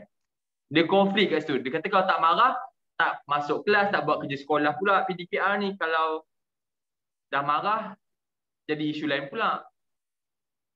Dia macam ni. Saya tak cakap tak boleh marah. Sebagai manusia kita ada perasaan. Tapi persoalan yang nak ditanya, cara kita marah. Orang Melayu hebatnya menangis di dalam senyum, marah di dalam selamba. Orang Melayu. Mereka macam tak marah, tapi bunyi cakap tu marah. Kan? Hatilah, aku nak buat apa tak nak buat kan. Selama ni pun memang aku buatkan untuk kau. Dalam menyindir tu. Faham tak? Tapi mana kata, apa saya nak beritahu macam ni lah. Eddie, kalau kita demam Eddie kita pergi klinik. Kan? Jumpa doktor. Okey, ni ubat ni 3 kali makan sehari Makan selepas makan. Makan ubat ni 2 biji selepas makan. 3 kali sehari. Kan? balik rumah. Lambatlah doktor ni, kita pun telan 10 biji terus. Boleh ke tak boleh? Tak boleh, jalan terus. Dia sama ada jalan, dia jadi overdose, ataupun dia langsung, dia tak akan mendatangkan kesan yang baik, malah mungkin mendatangkan kesan yang komplikasi yang lain. Okey. Maknanya macam tu jugalah anak kita. Janganlah terus bagi ubatan sakit. Tengoklah penyakit dia. Janganlah terus marah. Tengoklah penyakit dia. Maksudnya, ayat tadi, takkan tak boleh marah anak. Ayat itu, kau nak marah anak hari-hari ke? Bila kau marah anak hari-hari, benda tu lali, itu sebab kau kecewa. Sebab dah tak laku marah kau tu. Nabi marah pun maknanya Nabi senyap tu habis marah tu. Oh, Nabi marah ni. Sama Nabi senyap. Kita senyap belum kira marah lagi. Tapi kalau dah hari-hari kau membebel, hari-hari kau menjerit, memetis sampai nak runtuh rumah tu, apa nilai marah kau? Apa nilai dia? Apa? Tak ada masalah. Menegur dan marah. Mana kita nak? Marah sampai terkeluar anak tekak tapi anak tak jadi apa. Dengan bercakap baik-baik ada perubahan. Mana nak? Cakap baik-baik tak jalan. Cakap baik-baik itu tak betul. Cara cakap baik-baik itu apa benda yang kita cakap? Mak ayah dulu rotan kita kenapa jadi baik? Sebab mak ayah dulu rotan dengan ilmu. Rotan niat nak belajar. Orang ini mau rotan sebab lepas geram. Itu beza dia. Itu sebabnya nak menegur anak biar dengan ilmu. Kan? Ingat apa? Senang ke jadi mak ayah? Bukan senang. Bukan senang. Dunia akhirat susah. Akhirat besok Allah Ta'ala tanya. Kenapa kau biar anak kau macam ni? Kenapa kau tak bagi penekanan sedangkan talibul ilmu faridah ala kulli muslim? Menuntut ilmu tu wajib pada orang Islam. Kenapa kau tak wajibkan? Kenapa kau perangai kau macam kau tak wajibkannya? Kau biar aja anak kau tak belajar. Kena jawab. Itu sebabnya saya cerita tadi. Dia darah daging kita, tuan-tuan dan puan-puan sekalian. Dia darah daging kita, takkan kita tak tahu. Yang seorang ni sensitif lebih. Yang seorang ni pula, kalau kau marah macam mana pun memang tak jalan. So, apa kelemahan dia? Takkan tak tahu. Anak kita, tuan-tuan. Jadi, duduk banyakkan sesi. Dan soalan tanya, bila last main jemaah dengan keluarga? Tanya. Lepas tu kita persoalkan, susahlah, pening kepala. Macam mana nak buat anak ni? Saya pernah satu ketika, satu malam tu, ni masa PDPR dah ada lah, masa PDPR dah. Pukul 11 malam, 11 lebih dah. Saya tengok anak saya tak tidur lagi. Lu, kenapa tak tidur lagi? Kejap lagi England dan Jerman. Dia nak tengok bola Euro. Saya kata dia, besok ada kelas ke? Besok ada. Boleh bangun ke? Boleh bah. Okey dia kata. So dia cakap, biarlah dia tengok bola. Dah dia kata dia boleh bangun. Saya percaya. Saya percaya anak saya boleh bangun, saya okey lah. Saya pun tidur lah, saya pun tutup. Besok pagi dia update. Saya walaupun tim saya Jerman, kan kalah malam tu, kalah dengan England. Kan? Saya tak tengok sebab saya penat sangat, sebab saya ada live lagi esok. Lepas tu esok pagi tu, saya tinjau dia masuk kelas. Long, macam mana Long? Lah kalah apa ni England menang 2-0 dia kata. Oh. Lepas tu tengok dia masuk kelas kan, apa yang jadi? Menguap-nguap di dalam kelas. Kelas PDPR dia. Malam petang tu saya habis lah, saya tanya dia. Malam ni ada game lagi tak? Oh tak nak tengok mantuk kata. Sendiri. Mana saya perlu marah dia ke? Pergi tidur sekarang, besok ada kelas. Tak perlu. Dia sendiri rasa tanggungjawab. Dia kata dia boleh bangun. Okey kan? Yang kita marah ni, kita bagi biar anak kita tidur lewat dan kita tak kisah pun dia tak masuk kelas. Itu jadi masalah. Jadi apa-apa pun, kita kena tahu berapa preskripsi marah ke tegur ke, bagaimana preskripsi ubat nak bagi ke anak kita, kita kena tahu. Banyak ke sikit, kita lebih tahu. Darah daging kita. Jadi bukan kata tak boleh marah. Boleh tegur. Tapi cara tegur. Bukan tak boleh marah. Boleh. Tapi cara kita marah. Wallahualam. Ya, itu dia. Okay, sebelum saya nak bacakan soalan daripada Puan Intan ni SD, kita tahu macam tajuk kita ini ajar anak-anak di rumah, ibu jangan marah-marah. Tapi kan untuk ibu semua ni supaya mereka tak marah-marah, apa yang mereka boleh lakukan? Mungkinkah mereka perlukan waktu macam, yelah kita kadang-kadang zaman sebelum COVID ni boleh ada me time, boleh keluar sekejap ke, pergi dengan kawan-kawan jumpa sekejap ke kan. So sekarang ni macam mana, apa caranya ibu-ibu ni untuk release sekejap stres diorang tu supaya diorang pun tak hamburkan ke anak-anak tu. Macam mana tu? Sebenarnya menguruskan stres ni memang penting untuk semua orang. Itu sebab kita tak boleh hapuskan stres, tapi menguruskan stres. Kita tak boleh, contoh kita pening kepala. Kita tak boleh hilangkan pening kepala, tapi menguruskan pening kepala tu dengan makan ubat hanya melegakan. Tu ayat dia melegakan. Kuranglah sikit, okeylah sikit rasa. Bukan kata dah settle pening tu, tetapi dapat mengurangkan. Itu sebabnya pentingnya kita menguruskan stres ni. Bukan hanya penting dari sudut emosi, tapi juga fizikal dan mental kita akan juga jadi okey kalau kita dapat menguruskan stres kita. Dan ada macam-macam pandangan. Yang pertama dia kata kita kena banyak exercise. Salah satu bentuk untuk meredakan stres. Ini yang banyak masalah dalam tempoh PDPR ni. Dia banyak makan daripada exercise. Kan? Dia banyak buat benda lain. Duduk melepak, dah makan, tengok TV, tidur. Itu je. Makan TV, tidur. Makan TV, tidur. Tu je rutin dia punya orang kata apa, dia punya kronologi kehidupan setiap hari. Kemudian banyakkan tersenyum, banyakkan ketawa, jangan streskan lagi keadaan. Kemudian ingat Allah banyak-banyak. Lepas tu dapatkan sokongan. Ini teori biasa. Ini teori biasa yang orang akan bagi cadangan tu tadi. Dalam part yang saya bagi tadi, senyum, gelak, exercise, lepas tu dapatkan sokongan tu maksudnya jumpakan kawan ni, kau tolong bagi nasihat sikit aku tengah tension ni. Itu sokongan. Jadi dia pening kepala lah Eddie. Macam mana dia? Alah kau relax lah. Kita nak dengar ayat tu. Itu sokongan. Tetapi yang kelima, elakkan diri daripada punca stres. Macam mana punca stres? Ini persoalan dia. Macam mana punca stres ni kita boleh elakkan? Macam mana? Macam mana yang saya bagi analogi, tunjuk-tunjuk contoh tadi. Kan? Iaitu semua pihak dalam keluarga kena mainkan peranan. Semua pihak dalam keluarga mainkan peranan, maka akan kuranglah punca stres sampai kat kita. Saya cakap saya. Betul. Apa juga yang saya sebut ni, masalah cikgu. Dia macam main bola sepak lah. Main bola sepak. Anak-anak pelajar ni merupakan striker. Mak bapak jadi midfielder, pemain tengah. Cikgu-cikgu bahagian pertahanan. Jadi, kalaulah semua orang naik ke atas nak skor gol, cikgu tolong skor gol, mak ayah tolong skor gol. Akhirnya nak relax, tak payah skor pun tak apa. Dan akhirnya belum tentu lagi boleh menang. Sebab bahagian pertahanan tak ada siapa jaga. Sudahnya mak yang buat homework, bukan budak tu buat homework.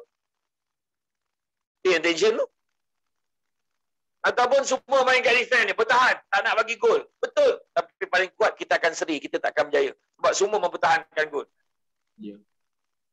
Maknanya, cikgu-cikgu dah buat kerja, homework, assignment, dah siapkan, kerja-kerja kena siapkan. Dia hantar bola ke tengah untuk hantar kat pelajar. Tapi hantaran itu takkan sampai kat pelajar kalau mak ayah tak support, hantar bola tu pula dekat pelajar. Maknanya bila semua main peranan, barulah pasukan bola sepak tu akan berfungsi. Itu sebab dia beritahu institusi keluarga bermaksud struktur mekanisme bagi menjalinkan kerjasama antara fungsi dalam ahli-ahli organisasi. So kalau tak main peranan, kita takkan berjaya. Buatlah apa pun. Sebab saya kata, mak ayah satu je. Nabi dah ajar, ta'dibu auladukum bisalasati asya. Adabkanlah anak-anak kamu dengan 3 perkara. Tengok Nabi kata adab. Adabkan anak kamu dengan 3 perkara. Pertama, bihubbi Rasulullah sallallahu alaihi wasallam. Ajar anak sayang Nabi. Maknanya, sebut nama Nabi selalu dan selalu ikut apa yang Nabi suka, tinggal apa Nabi tak suka. Kedua, bihubbi ahli, sayang ahli keluarga Nabi. Tengok kebaikan-kebaikan isteri-isteri Nabi, kebaikan anak-anak Nabi dan cucu-cucu Nabi. Dan yang ketiga, biqiraatil Quran, dengan membaca Al-Quran. Saya nak beritahu di anak-anak ni, kalaulah dia jaga adab, insya-Allah yang lain semua selesai. Ya. Kita ajar adab settle. Anak masuk kelas awal adab. Apa yang cikgu minta buat, dia buat. Adab. Macam kita dulu homework. Siap, macam mana pun siap. Lepas tu salah. Nak buat macam mana? Salah. At least kita buat. Yang jadi cikgu kecewa, kita tak buat. Bayangkan dulu dalam 30 budak dalam kelas tu, seorang tak buat pun cikgu kecewa dah. Bayangkan hari ni, seekor je buat.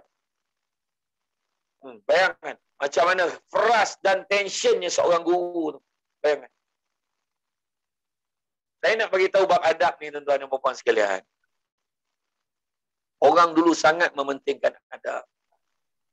Dan Nabi pun dalam agama kita pun semua mementingkan adab. Tapi kalau adab tak ada pada anak kita, susah. Imam Malik kata, biarlah ilmu itu sedikit, tapi jangan tak ada adab. Makan sirih, berpinang tidak. Pinang ada di Kota Melaka. Makan sirih, menganyang tidak. Pagah dek budi dengan bahasa. Wallahualam.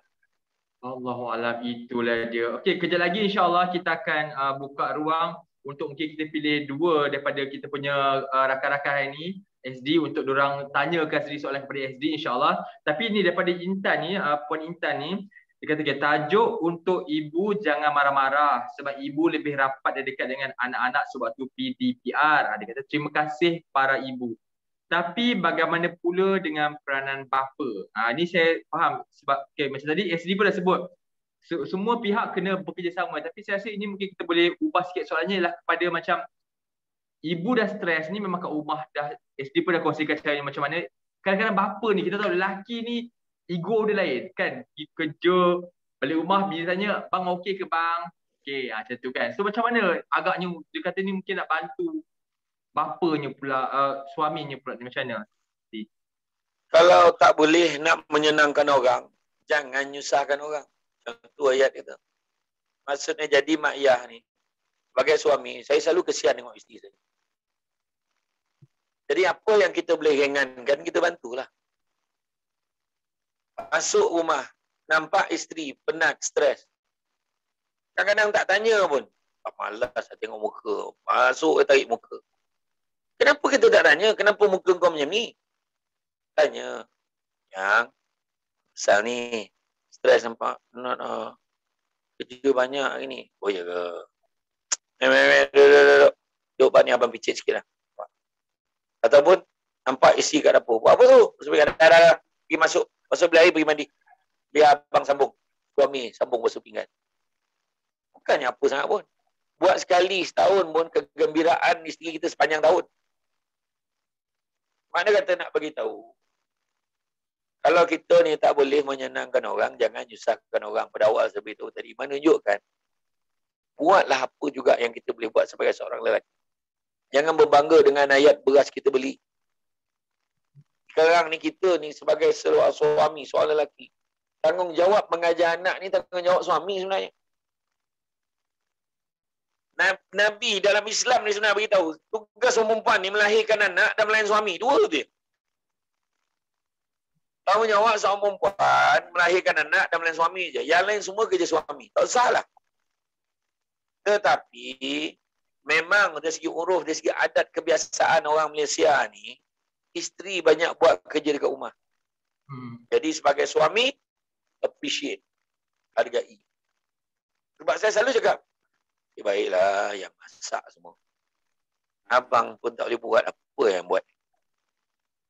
Terima kasih lah. Itu kegembiraan lah dekat dia. Kalau kita boleh cakap. Susah betul. Walaupun hari ni lah sarapan paling best sekali. Oh lah, cik goreng main-main aja. Sedap lah.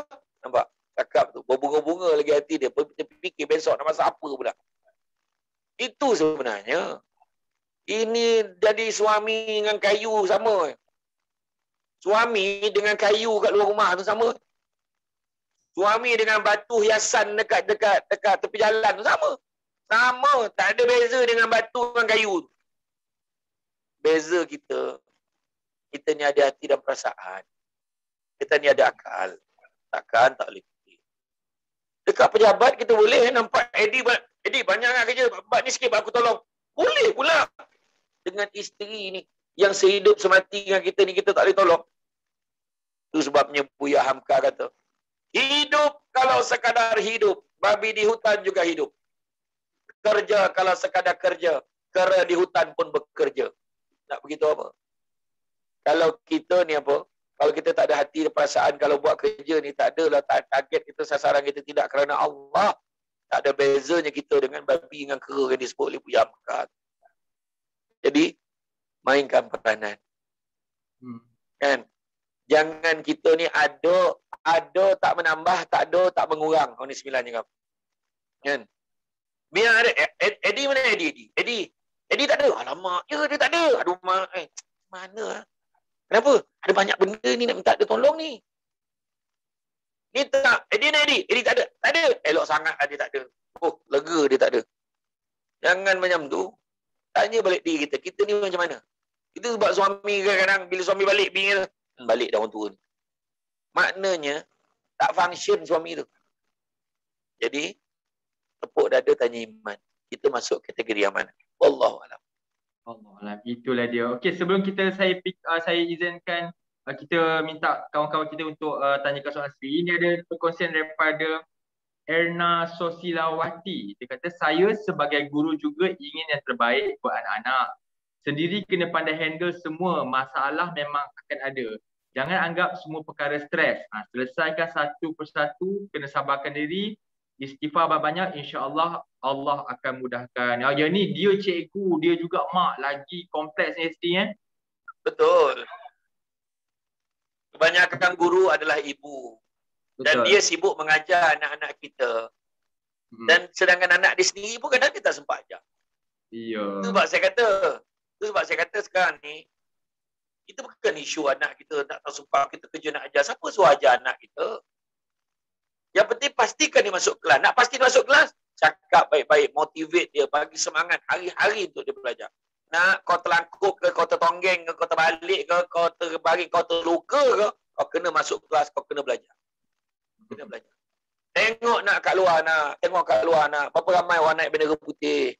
Berapa ramai orang bunuh diri. Tahun lepas 266 kes bunuh diri. Tahun ni setakat bulan 5, 53 kes bunuh diri. Tak termasuk 19 kes cubaan bunuh diri. Orang hilang kerja. Orang tak ada pendapatan. Orang hilang semua pendapatan. Dengan tahap tu kau tak nak belajar. Kau nak jadi apa? Cakap dengan anak. Cakap tu terang. Ini realiti. Anak-anak, kalau nak berjaya, itu dia. Kau nak belajar dan belajar. Kena belajar. Dan kalau nak dapat keberkatan ilmu itu, jaga adab. Allah. Ya, itu dia. Okey, sekarang ni kita dah bersedia untuk kita jemput kawan-kawan kita yang ada kat sini. Saya nak minta, kalau ini ada daripada Ida Wahida. Puan Ida Wahida, kalau Puan Ida Wahida bersedia, boleh on mic, boleh unmute mic, boleh on camera.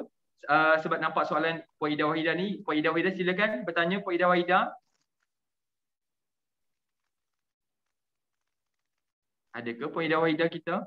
Ada Puan Ziana Komendo. Oh, suami kena pandai jaga emosi dan melayan isteri kan. Dia kata betul lah tu. Bahagia seorang isteri, maka bahagialah keluarga tu. Tu Betul.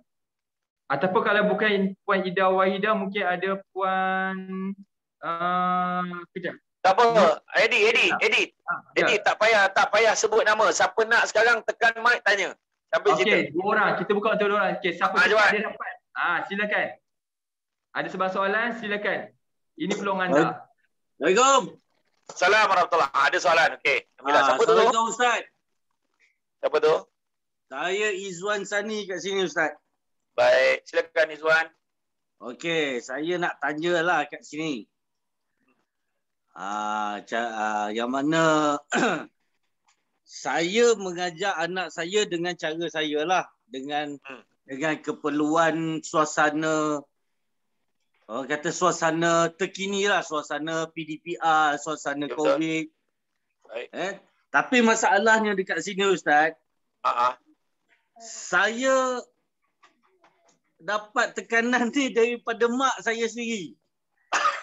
Macam mana pula? Dia jadi dia kata kau ni ajar anak ni marah-marah. Kau ni ajar anak tak ada sabar. Kau ni ajar anak tak ada kasih sayang. Dia marah-marah, dia marah-marah kata. Bila dia ada kat rumah ni, anak-anak saya ni jadi macam Kononok lah. Ada orang backup dia. Macam ada orang backup dia, Ustaz. Okey. Dia jadi masalah kat situ. Bila dia orang buat salah, pada saya ada satu tahap tu kadang-kadang tu sampai macam dia ni dah tak ada adab dengan saya. Tak ada adab dengan mak ni. Boleh korang hajar bila ada nenek je kat rumah. Macam mana tu, Ustaz? Terima kasih. Sebenarnya dalam rumah tangga dalam rumah tangga nenek ni bukanlah anak-anak melaga-lagakan, tidak. Atuk nenek ni memang sayang kat cucu-cucu dia. Biasa. Tapi saya nak beritahu fakta dalam mahkamah syariah kita kena tahu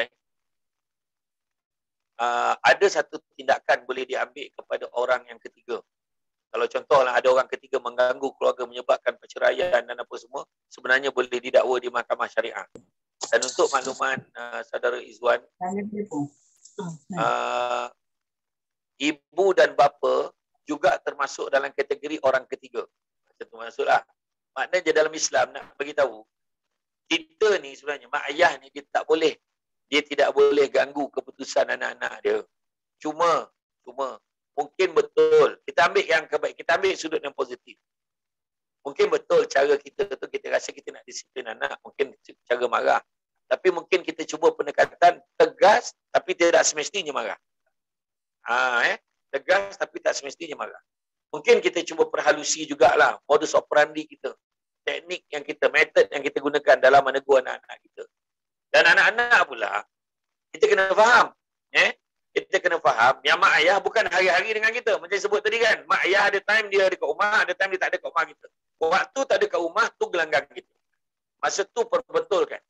Dekat dia, jangan betul. Ayah ni sebenarnya ayah hormat dekat mak ayah, nenek kamu ni. Tapi apa-apa pun kena ingat. Apa yang ayah buat ni sebab apa? Disiplin. Kena explain balik kat dia. Ayah paling tak suka. Bila ada nenek, kau bukan main lagi. Apa kau cakap dengan ayah itu? Apa kau cakap dengan mak itu? Betul ke macam tu cara cakap? Tapi tak.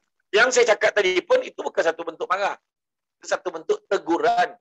Tapi ada ketegasan di dalamnya. Jadi mana kata, macam saya kata tadi lah. Kita kenal anak kita.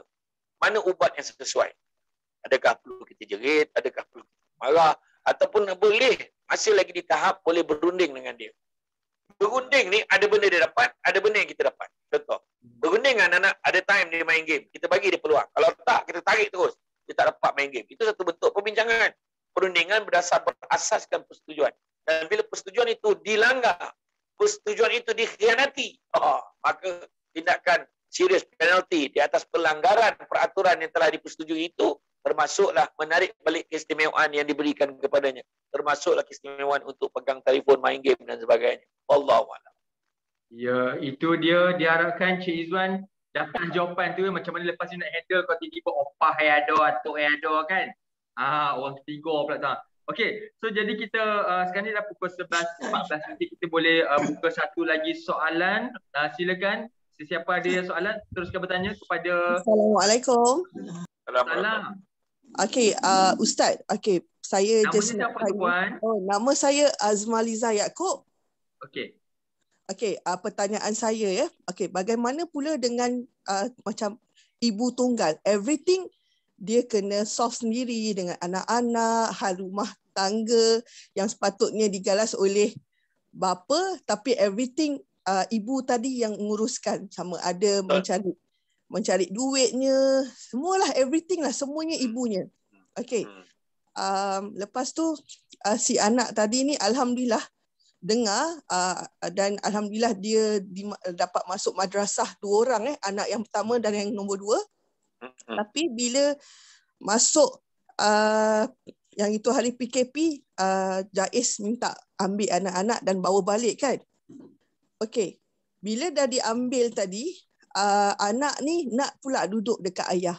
Okey, bila duduk dekat ayah, PDPR semua miss. And then cikgu akan call saya.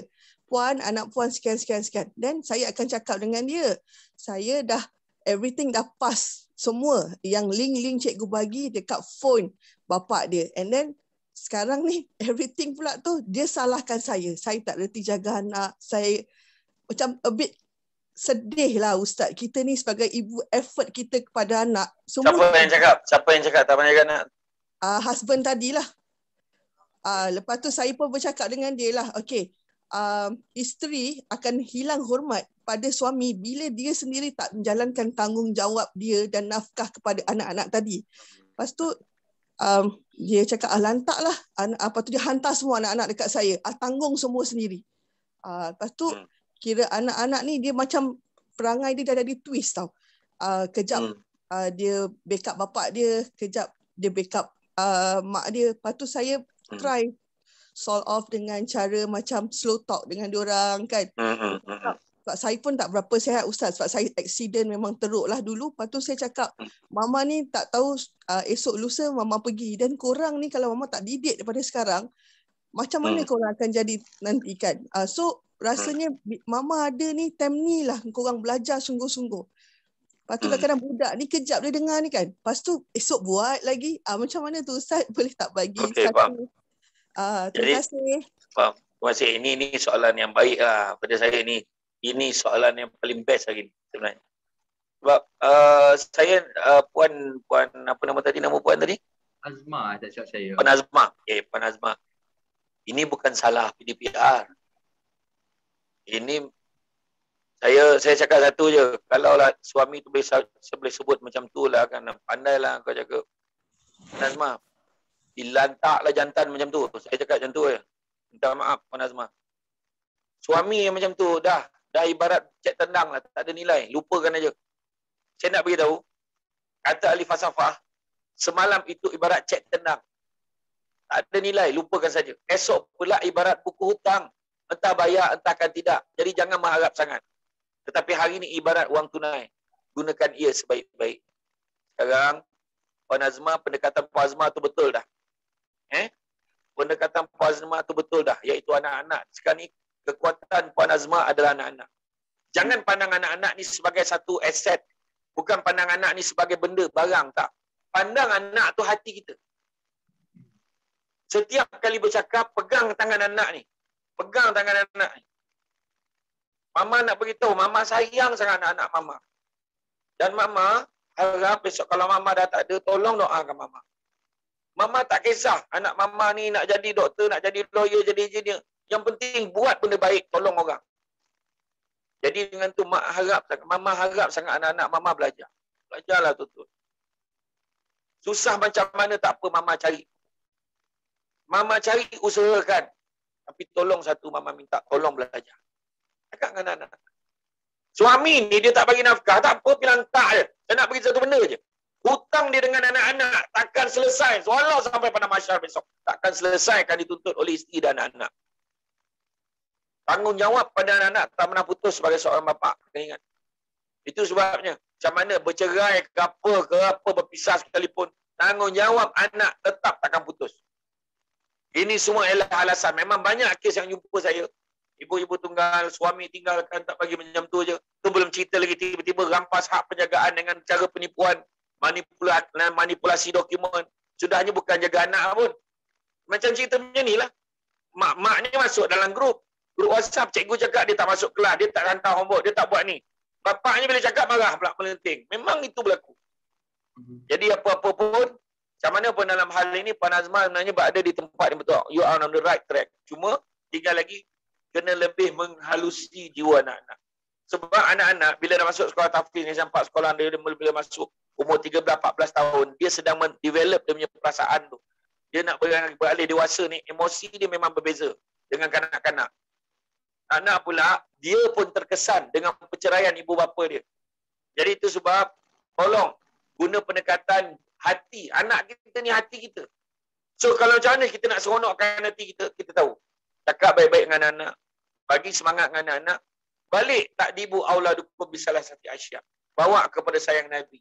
Bawa kepada membaca Al-Quran. InsyaAllah, Puan Azmah tidak akan kecewa. Percaya cakap saya. Kebergantungan kepada manusia sentiasa buatkan kita kecewa. Tapi kebergantungan kepada Allah, insya-Allah kita akan gembira dunia akhirat. Wa man yuhajir fi sabilillah yajid fil ar muraghaman katsira was'a. Surah An-Nisa ayat yang 100. Ayat yang ke-100. Barang siapa yang buat sesuatu fi sabilillah, di jalan Allah, maka dia akan mendapati bumi Allah ini tempat hijrah yang luas dan rezeki yang banyak. Wallahu a'lam.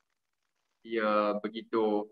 Dan maaf saya pun nak kongsi sedikit lah SD, sebab saya rasa kalau dalam bab ibu tunggal macam Puan Azma ni, saya rasa orang di sekeliling juga, macam contoh kalau tadi ada suami, isteri masih lagi bersama, sistem dalam keluarga tu lah. Tapi kalau dalam isu ibu tunggal, saya rasa orang di sekeliling macam saya ada kakak sepupu saya yang ibu tunggal juga, anaknya 3, kakak sepupu saya frontliner. So anak dia di rumah ni, sebab ibunya frontliner, kat anak di rumah tak ada nak orang pantau dan sebagainya. Jadi mungkin orang di sekeliling macam abang saudaranya ke ataupun pakciknya ke kena bantu. Betul tak? Betul. Begitu. Tapi dalam hal ni sebenarnya macam saya kata, memang kalau ikutkan macam Nabi berhijrah pun, Nabi ada sokongan. Maknanya pertama, perancangan yang teliti. Kedua, ada sokongan dalaman daripada ahli keluarga Saidina Abu Bakar. Kedua, sokongan luaran, penduduk-penduduk Yathrib pun support. Tetapi kalau kita tengok dalam hal tadi Puan Azma tadi, dan banyak lagi ibu-ibu tunggal, kebanyakannya kita macam alhamdulillah Eddie, kakak, saudara apa semua ada lagi nak support. Tapi tak semua orang ada macam tu. Ada, baru saya cakap, tengok ada komen adik-adik jauh lah apalah macam-macam. Jadi sekarang cerita sekarang ni, kita macam saya kata, anak-anak kita hati kita. Anak-anak kita ni hati kita ni. Apa yang kita cakap tu yang kata tepuk dulang, terpucik muka sendiri tu. Kita dengan anak-anak kita, tu lah dia. Jadi cakap baik-baik dengan anak-anak tu hati kita. Sekarang ni cakap kita tak ada orang lain nak. Mama hanya ada anak-anak mama je. Dan anak-anak mama, harap-harap ni lah tempat paut lah. Ambil lah apa nak ambil kat mama ni. Mama akan buat apa juga. Yang penting kita sama-sama jaga kita. Maknanya saling perlu memerlukan. Maknanya dalam hal ni Puan Azma bukan seorang, dia ada anak-anak. So anak-anak main peranan apa yang mama ada nak. Dan mama pula cuba usahakan untuk main peranan untuk apa yang anak-anak nak. Jadi mana kata kita harmonikan dekat situ. Jadi apa-apa orang kata kena saling support. Saling support, reciprocal process, memberi dan menerima antara ibu dan anak-anak. Wallahu a'lam. Ya. Dan alhamdulillah sebenarnya kita dapat telajak ni. Maaf lah SG, kita pakai masa lebih sikit kan sebab sejam kan. Okey, dan ada ni daripada Nur. Puan Nur dia kata nanti boleh tengok ulangan tetap pula. Apa, boleh, tak ada masalah. Anda boleh tengok dekat Facebook kami nanti insya-Allah, dan insya-Allah juga di YouTube IPS Lestari. Kita akan sharekan juga session ini. Jangan risau, boleh tengok perkongsian kita pada pagi ini. Dan sebelum kita berakhir SD, mungkin ada orang kata conclusion ataupun apa yang SD nak katakan tentang topik kita pada hari inilah. Ibu ajak anak di rumah, ibu jangan mama stres ke sebagainya dekat SD. Baik, hari ni dah kita buat kesimpulan satu perkara yang saya nak cakap, betapa pentingnya adab. Pentingnya adab dalam kehidupan. Sebenarnya kalau adab, seorang ketua tidak akan menyusahkan anak buah dia dengan satu benda-benda yang tidak perlu. Anak buah juga secara adabnya akan menyiapkan tugasan dan tanggungjawab sebenarnya yang telah diamanahkan. Kalau ada adab, bekas suami Puan Azma takkan buat Puan Azma macam tu. Kalaulah adab, seorang anak juga tidak akan menyakiti hati ibunya. Kalau ada adab, seorang anak murid akan masuk ke dalam kelas walau apa juga keadaan sekalipun. Melainkan sebab-sebab tak dapat dielakkan, lain tak ada dan sebagainya. Tuan-tuan dan puan-puan sekalian, apa yang saya beritahu tadi, memang itulah asas kehidupan kita. Adab adalah perkara yang sangat penting dalam kehidupan kita. Dalam PDPR ke apa, semua isu adab. Kalau kita tengok anak, kalau tengok Imam Malik kata biar ilmu sikit tapi jangan tak ada adab. Seorang anak murid Imam Malik namanya Imam Ibn Qasim. Dia kata aku mengabdikan diri kepada Imam Malik selama 20 tahun. Yang mana 18 tahun dihabiskan untuk belajar adab saja. Bayangkan, 20 tahun, 18 tahun belajar adab. Kalau tak percaya, tengoklah dalam media sosial lagi ni. Macam-macam komen, mengutuk, maki, hamun, macam dah tak ada ayat yang baik dah nak keluar. Bukan isu tak ada ayat, isunya tak ada adab, tuan-tuan dan puan. Jadi, tuan-tuan, tonang-tonang air di laut, sampan kelok mudik ke Tanjung. Hati terkonang, mulut menyebut, budi yang baik, rasa nak junjung. Kalau mencari pokok berbuah, pucuk elobek dahan berdaun. Kalau nak jadi insan yang bertuah, duduknya beradab, agaknya bersantun. Tuan-tuan dan puan mati Allah sekalian, dengan ini saya juga umumkan kepada saudara Izwan dan juga Puan Azma, sebabkan tanya soalan tadi, Puan Hedi dia tanya soalan, maka saya umumkan anda telah dipilih untuk memenangi susu kambing Al-Am, susu kambing Samsurbat ni. Susu kambing campur madu, campur kurma. Dan saya umumkan Eddie Junaidi pun dapat 1 kotak. So, yang ini, susu kambing ni tak ada bau, baik untuk orang yang sakit lutut, sakit tumit, GERD, gastrik, baik. Jadi nanti Eddie tolong maklumkan pada Nabila, nanti kita akan postkan. Jadi mungkin Eddie dapatkan maklumat alamat Puan Azma dan alamat Cik Izwan. So ini sebagai hadiah tanda ingatan. Jadi siapa yang jangan risau dia tak ada bau. Jangan risau tak ada bau. Kalau Eddie nak bagi kat siapa orang tua mak ayah mana sakit lutut, sakit tumit, pijak sakit, yang semayang dah pakai kursi tu, insya-Allah okey.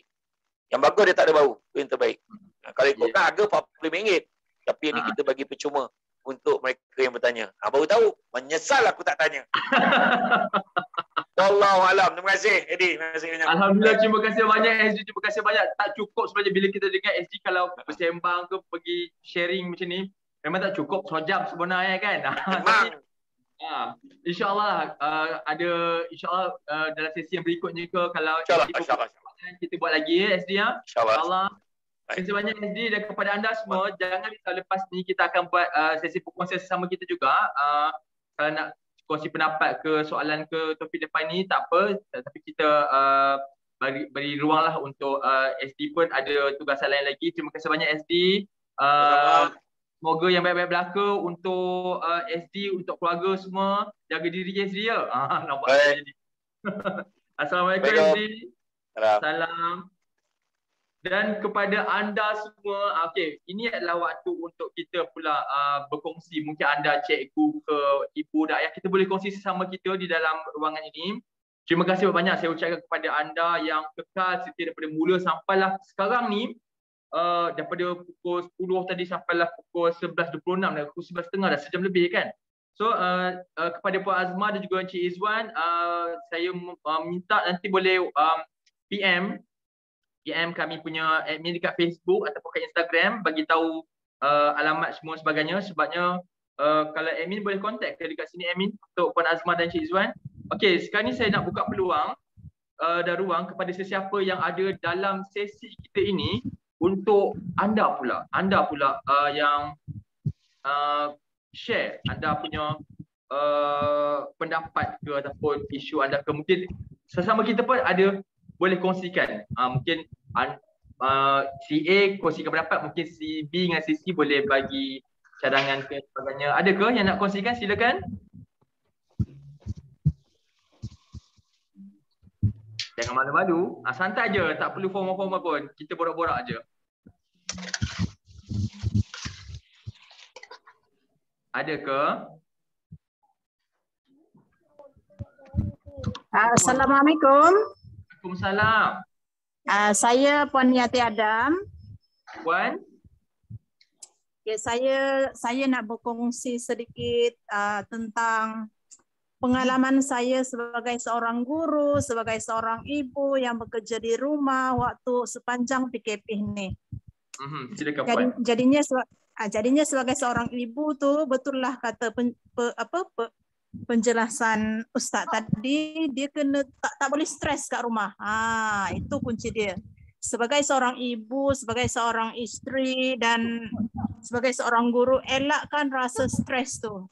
Sebabnya kalau kita stres, dia akan mempengaruhi kita punya mood bekerja the whole day. Dari kita bangun pagi, urus family, lepas tu dengan pekerjaan kita, kita akan rasa macam semua benda tu jadi satu bebanan kat bahu kita.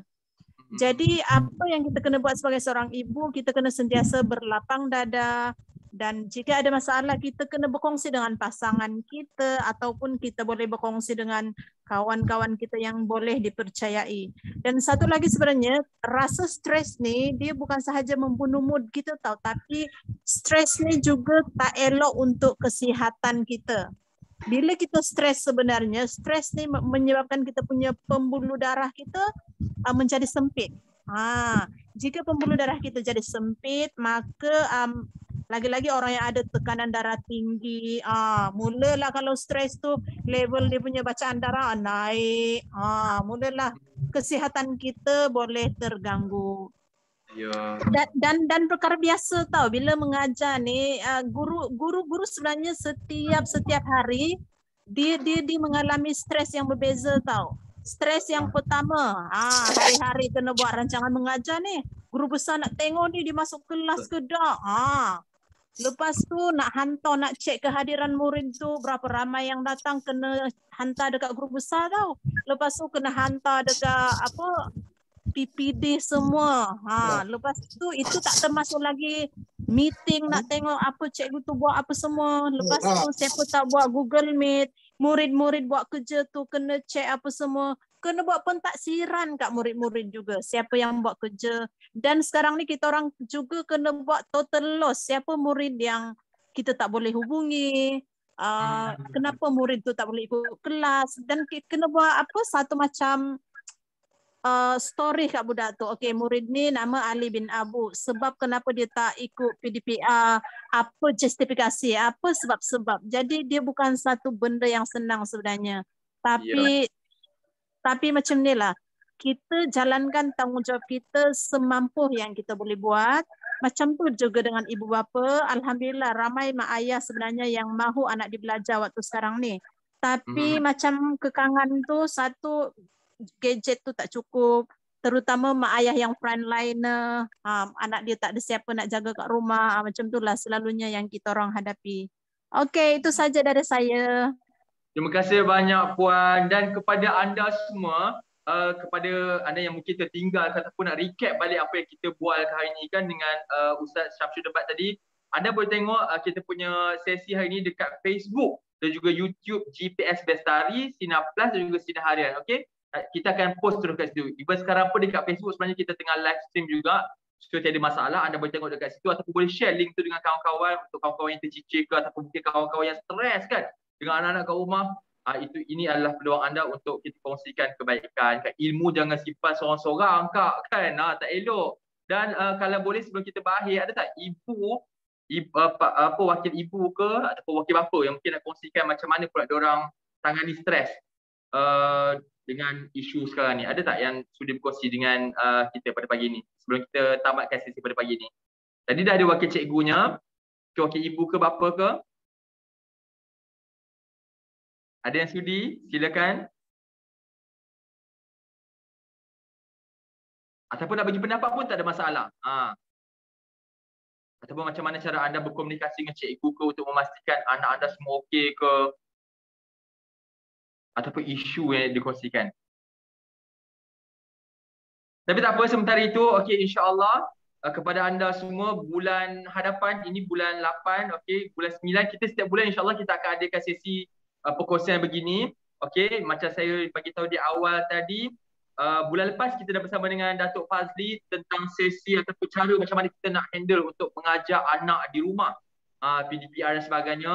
Alhamdulillah selesai, dan ini ialah bulan ini pula, bulan 8, kita bersama dengan Ustaz Syamsul Debat tadi, kita buat pasal ibu jangan stres, jangan marah-marah bila mengajar anak kat rumah. Alhamdulillah sambutan hari ini sangat-sangat seronok, sangat menggalakkan daripada anda semua. Terima kasih. Ya Allah, terharu saya tengok hari ni punya sambutan kan. Tak cukup kan kira sebenarnya sejam. Dan insyaAllah bulan depan kita akan buat satu lagi sesi sharing. Setiap bulan kita akan buat untuk anda semua percuma saja. Tiada masalah, tak perlu risau pasal kos kebayaran. Boleh share link dengan kawan-kawan semua. Dan jika ada sebarang cadangan untuk topik bulan depan, boleh maklumkan kepada saya ataupun admin di Facebook kami, Facebook GPS Bestari. Boleh bagi cadangan nak buat tajuk apa bulan depan, siapa jemputannya, insyaAllah kami akan penuhi permintaan anda. Okay, alright. So jadi kepada anda semua, jangan lupa boleh tengok live kita, sesi kita pada pagi ini di Facebook GPS Bestari, Sinar Plus dan juga YouTube. Facebook GPS Bestari, Sinar Harian dan juga Sinar Plus. YouTube pun juga, YouTube GPS Bestari. Okay, jadi terima kasih banyak. InsyaAllah stay safe semua. Kepada ibu-ibu, saya doakan anda semua terus kuat, dan anda adalah insan yang terbaik. Okey, jangan give up, jangan rasa macam stres ke. Okey, terima kasih semua. Assalamualaikum. Jaga diri, ingat walaupun kerajaan dah beri kelonggaran untuk kita dine in walaupun di fasa 1 PPN, jangan keluar rumah kalau tak perlu dan manage stres anda. Okey, assalamualaikum semua, kita jumpa lagi.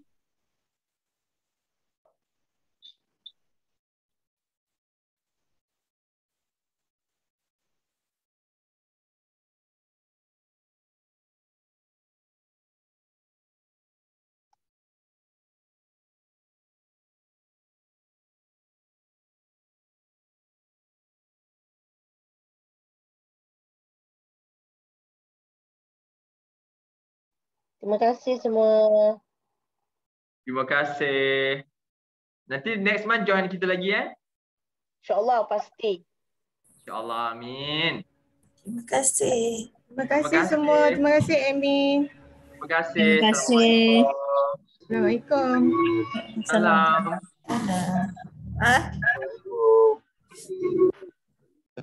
Terima kasih semua.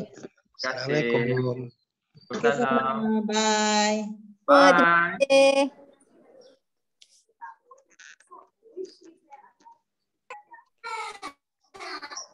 Terima kasih semua. Terima kasih kembali. Terima kasih juga.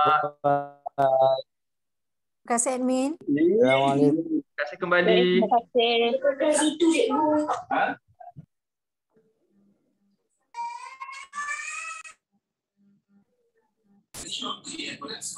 Terima kasih banyak-banyak. Terima kasih banyak-banyak atas perkongsian yang terbaik. Alhamdulillah. Terima kasih semua. Terima kasih.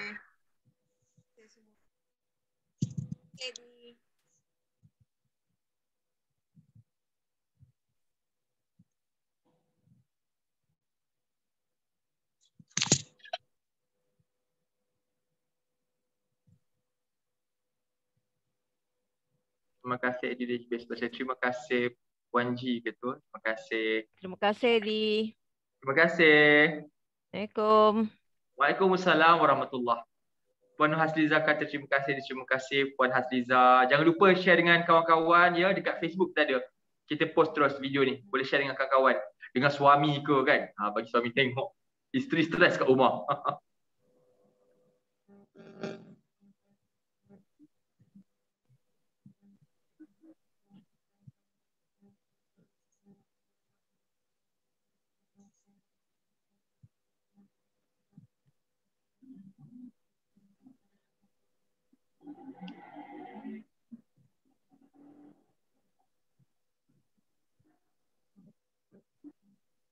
Terima kasih atas perkongsian ilmu yang sangat memberi manfaat kepada semua. Terima kasih listener.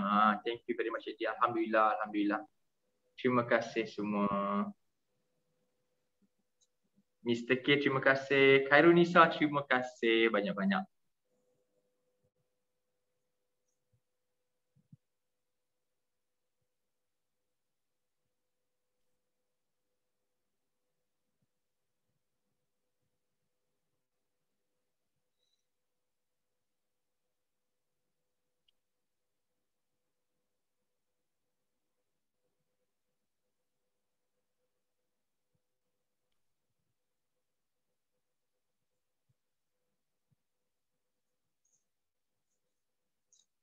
Puan Nazrin masih ada bersama dengan kita ke?